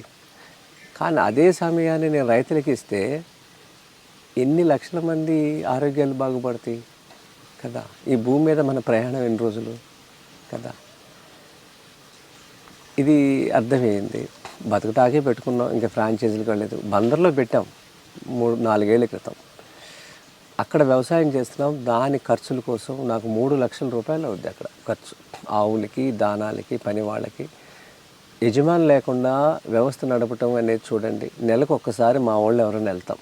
మేము లేకుండానే అక్కడ నడిపిస్తారు. వచ్చిన వాళ్ళందరికీ వ్యవసాయం గురించి చెప్తారు. అలా ట్రైనింగ్ ఇచ్చి మనుషులు తయారు చేశారు. నా డబ్బులు, సంపాదించిన డబ్బులు చాలామందికి ఇలా అమ్ముతున్నారు అన్నారు కదా. మరి అమ్మిన వాళ్ళందరూ నాలాగా వ్యాపారం చేసేవాళ్ళు సిటీలో 4-5 పెద్ద మిఠాయి షాపులు ఉన్నాయి. మరి వాళ్ళందరూ వ్యవసాయం ప్రచారం చేస్తున్నారా? ఆవులు పెంచుతున్నారా? శిక్షణ ఇస్తున్నారా? చెప్పండి. మరి నా డబ్బులు ధర్మానికి వెళ్తున్నాయా లేవా? 100% వెళ్తున్నాయి కదా. అసలు మీ ఫ్యూచర్ గోల్ ఏంటి గురువు గారు? అసలు ఏం చేయాలనుకుంటున్నారు? హాస్పిటల్ ఖాళీ అవ్వాలి. తాత ఉన్నప్పుడు హాస్పిటల్ లేవు, మధ్యలో వచ్చినాయి హరిత విప్లవం, మధ్యలో వచ్చినాయి రోగాలు, మధ్యలో వచ్చినాయి హాస్పిటల్స్.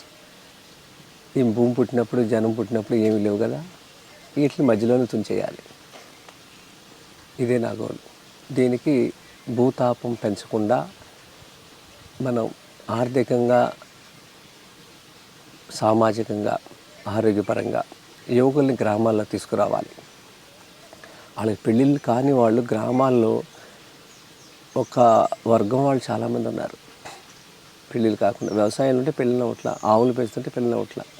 మళ్ళీ వాళ్ళకి సామాజికంగా ఒక గౌరవం తీసుకురావాలి. దీనికి పాలేకర్ గారి దాంట్లో మంచి ఆవిష్కరణ ఇది. 3 లక్షల రూపాయల ఆదాయం 1 ఎకరంలో. ఇది చేసి చూపించడానికి నా పొలాన్ని ఒక రీసెర్చ్ సెంటర్గా చేశారు కృష్ణా జిల్లాలో. అది చంద్రబాబు నాయుడు గారిని తీసుకురావాలి 2027 కల్లా. దాన్ని తీసుకొచ్చి లెక్కలు కట్టి అక్కడ సాయిల్ హెల్త్, తిన్న తర్వాత వచ్చిన ఆదాయము, దాంట్లో మిగిలిన ఆదాయము, 1 ఎకరంలో ఎంత వచ్చింది, అక్కడ ఎన్ని రకాల వైవిధ్యమైన పంటలు ఉన్నాయి చూపించి దాన్ని ఒక రీసెర్చ్ సెంటర్గా చేసి అది ప్రభుత్వానికి ఇచ్చేయాలనుకుంటున్నా నా భూమిని. నా తదనంతరం అది రీసెర్చ్ సెంటర్గా మిగిలిపోతే మా అన్నదమ్ములు మేము అందరం చేసుకున్నది 1 ఎకరం అలా చేసి అక్కడ ట్రైనింగ్ ఇన్స్టిట్యూట్ పెట్టాలనేది ఆయనకి రుజువు చేసినాక ఇవ్వాలనేది నా కోరిక. ఎందుకంటే మాగాణుల ద్వారానే ఎక్కువ నష్టపోయాం. మాగాణుల ద్వారా, మాగాణులు అవి అన్నపూర్ణ అంటారు కదా, ఆంధ్రప్రదేశ్ అన్నపూర్ణ. ఇది పచ్చి అబద్ధం. మరి ఒకటైనా మన ప్లేట్లో ఉంది చెప్పండి. అన్ని ఎందుకు అలా మాట్లాడారు? అన్ని పంటలు ఉండాలి. బహువార్షిక పంటలు ఈ భూమిని కాపాడేది. ఇది బహువార్షిక పంటలు. ఇలా మోడల్. దీన్ని మనం రీసెర్చ్ సెంటర్ చేసి చూపించాలి. జరిగిపోయింది చాలా అపారమైన నష్టం అమ్మ. దీన్ని సరిదిద్దాలి. నా సమయాన్ని, నా డబ్బుని, నా ఆలోచనల్ని, నా కుటుంబానికి కూడా నాకు సమయం ఇవ్వకుండా తిరుగుతున్నా. దీనికి మా భార్య నాకు చాలా సహాయం చేసింది. మరి ఇన్ని రోజులు తిరుగుతున్నా కదా, ఏమి ఒక్క మాట అనకుండా ఇంట్లో ఒక్కతే పడుకుంటుంది. నిన్న మీకోసం నేను ఇంట్లో ఒక్కనే వదిలిపెట్టి ఇక్కడ రాలేదు, ఎందుకంటే నాకు ఇక్కడికి వస్తే ఎవరు నాతో మాట్లాడలేరు అంటది.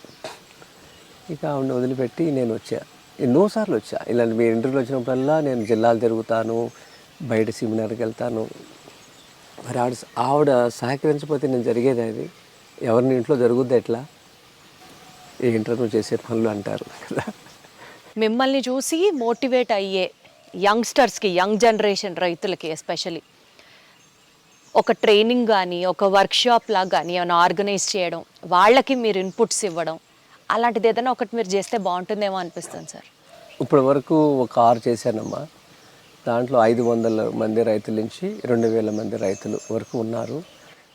అంటే కొంచెం లార్జర్ స్ట్రెచ్లో వారం 10 రోజులు చేశాము. ఇప్పుడు చేసేది ఫిబ్రవరి 15వ తేదీ నుంచి ఒక 10 రోజుల పాటు శ్రీరామచంద్ర మిషన్ కాన్హా, మీకు భాగ్యనగరం నుంచి మన బెంగళూరు వెళుతుంటే 40 కిలోమీటర్ల దూరంలో ఉండేది. అవును, కన్హా శాంతివనం, అద్భుతమైన ప్రపంచం అది. Heartfulness meditation centre. అక్కడ 10 రోజుల పాటు ఈ కార్యక్రమాన్ని చేయబోతున్నాం. ఓ వావ్. 45 కిలోమీటర్లు ఇక్కడికి. అక్కడ అన్ని రాష్ట్రాల్లో, అన్ని జిల్లాల్లో, ముఖ్యంగా మన సౌత్ ఇండియాలో వేరే రాష్ట్రాల్లో వాళ్ళు కూడా పిలుపునిచ్చాము.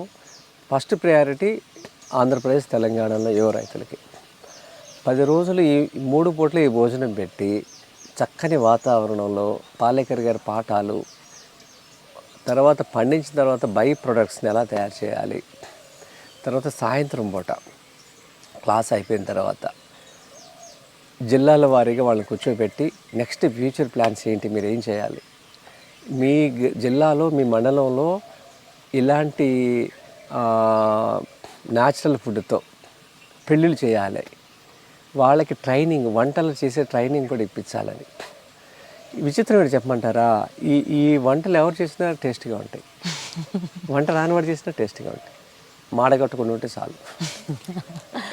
సో బేసికల్గా ఒక రైతుకి వ్యవసాయం గురించి అవగాహన కల్పించడం కాదు, చుట్టూరా ఉన్న ఎకో సిస్టమ్ని కూడా బిల్డ్ చేస్తున్నారు మీరు. చేయాలి. చేసి వాళ్ళకి పంట ఒకసారి వస్తుంది, సంవత్సరంలో 2 సార్లు వస్తుంది, 6 నెలలకు ఒకసారి, ఖరీఫ్ అండ్ రబీ. పెళ్ళిళ్ళు ఎప్పుడైనా జరుగుతాయి కదా, ఆ పెళ్ళిళ్ళ నుంచి ఒక ఆదాయం తీసుకోవాలి. దానికి క్యాటరర్స్ రాకూడదు ఊర్లోకి, తర్వాత వంట వాళ్ళు రాకూడదు, మీ రైతుల్ని వంట వాళ్ళుగా తయారు చేద్దాం. అలా ఒక బ్యాచ్ని తయారు చేశాను నేను. 3 బ్యాచ్లు ఉన్నారు, గుంటూరులో ఉన్నారు, పాలమూరులో ఉన్నారు, కృష్ణాలో ఉన్నారు. అసలు మీ థాట్ ప్రాసెస్కే ఒక పెద్ద ఫ్యాన్ అయిపోతున్నాను సార్. అసలు ఇవన్నీ జరుగుతాయా అంటే నేను చేసేసాను ఆల్రెడీ అని చెప్తున్నారు మీరు. 30 పెళ్ళిళ్ళు చేసాం, 35 పెళ్ళిళ్ళు చేసాం ఇప్పటికి. అద్భుతం. అక్కడ అన్ని వస్తువులు పెట్టాలి, ఖాదీ వస్త్రాలు పెట్టాలి, 2 జతలు మెళ్ళి. ఇప్పుడు ఇంకొకటి ఏంటంటే, ఈ 35 పెళ్ళి చేశాం కదా, ఎంత కష్టం తెలుసా మీకు. పెళ్ళి కొడుకు తల్లిదండ్రులు, పెళ్ళి కూతురు తల్లిదండ్రులు, కాబోయే జంట 6గురిని ఒప్పించాలి. ఏమో ఇలా వండితే ఏమనుకుంటారో, వాళ్ళు తింటారో లేదో, మాకు తర్వాత సూటిపోటి మాటలు వస్తాయి ఎన్ని అంటారు కదా. ఎంత కష్టం ఒకసారి ఊహించండి. ఒక్క ఐటెం పెడతానికి కాదు, మొత్తం ఇన్ని ఐటమ్స్ ఇలా ఉండటం అనేది ఒప్పుకోరు కదా, వచ్చిన వాళ్ళు ఏదో అంటారని. ఎంత కష్టం, ఆ పని చేయగలిగాం. మీరు ఏమన్నా సాధించగలరు, ఏమన్నా మీ సంకల్పం అంత గట్టిది, అంతే. అంటే దాంట్లో ధర్మం ఉందమ్మా, వస్తువులో ధర్మం ఉంది. ఈ పని చేసే అవకాశం భగవంతుడు ఇచ్చాడు. ఒకప్పుడు అలాగే పెళ్ళిళ్ళు జరిగినాయి కదా, అదే భోజనాలతో మళ్ళీ ఆ రోజులు వస్తాయి అనేది. దోనచారు అని శ్రీకాకుళంలో మొన్న వెళ్ళినప్పుడు వాళ్ళు ఒక ఐటెం తయారు చేశారు. ఎంత టేస్ట్గా ఉందో అన్నం, దాంతో తిని పులుసు అన్నం. వాళ్ళని పిలిచి, ప్రతి జిల్లాలో ఇలాంటివి కొన్ని కల్చర్ పరంగా కొన్ని వంటలు ఉంటాయి, వాళ్ళని తీసుకొచ్చి అక్కడ ట్రైనింగ్ ఇప్పిస్తున్నాను, అందరికీ పరిచయం చేస్తున్నాను ఆ వంటలు సాయంత్రం పూట. ఇంకొక ఆవిడ చెప్పింది, రవి గారని మా రైతు శ్రీకాకుళం, దారపుడి రవి గారు, వాళ్ళ అమ్మగారు బ్రాహ్మిన్స్ వాళ్ళు, కరువు వచ్చినప్పుడు ఎలా బతకాలి అనేది చెప్పింది. అసలు ఎంత మంచి పాయింట్ చెప్పిందో చూడండి. ఇప్పుడైతే మన సూపర్ మార్కెట్లు ఇంత టెక్నాలజీ ఇవన్నీ ఉన్నాయి కదా, జొమాటో, టమాటాలు అప్పుడు లేవు కదా.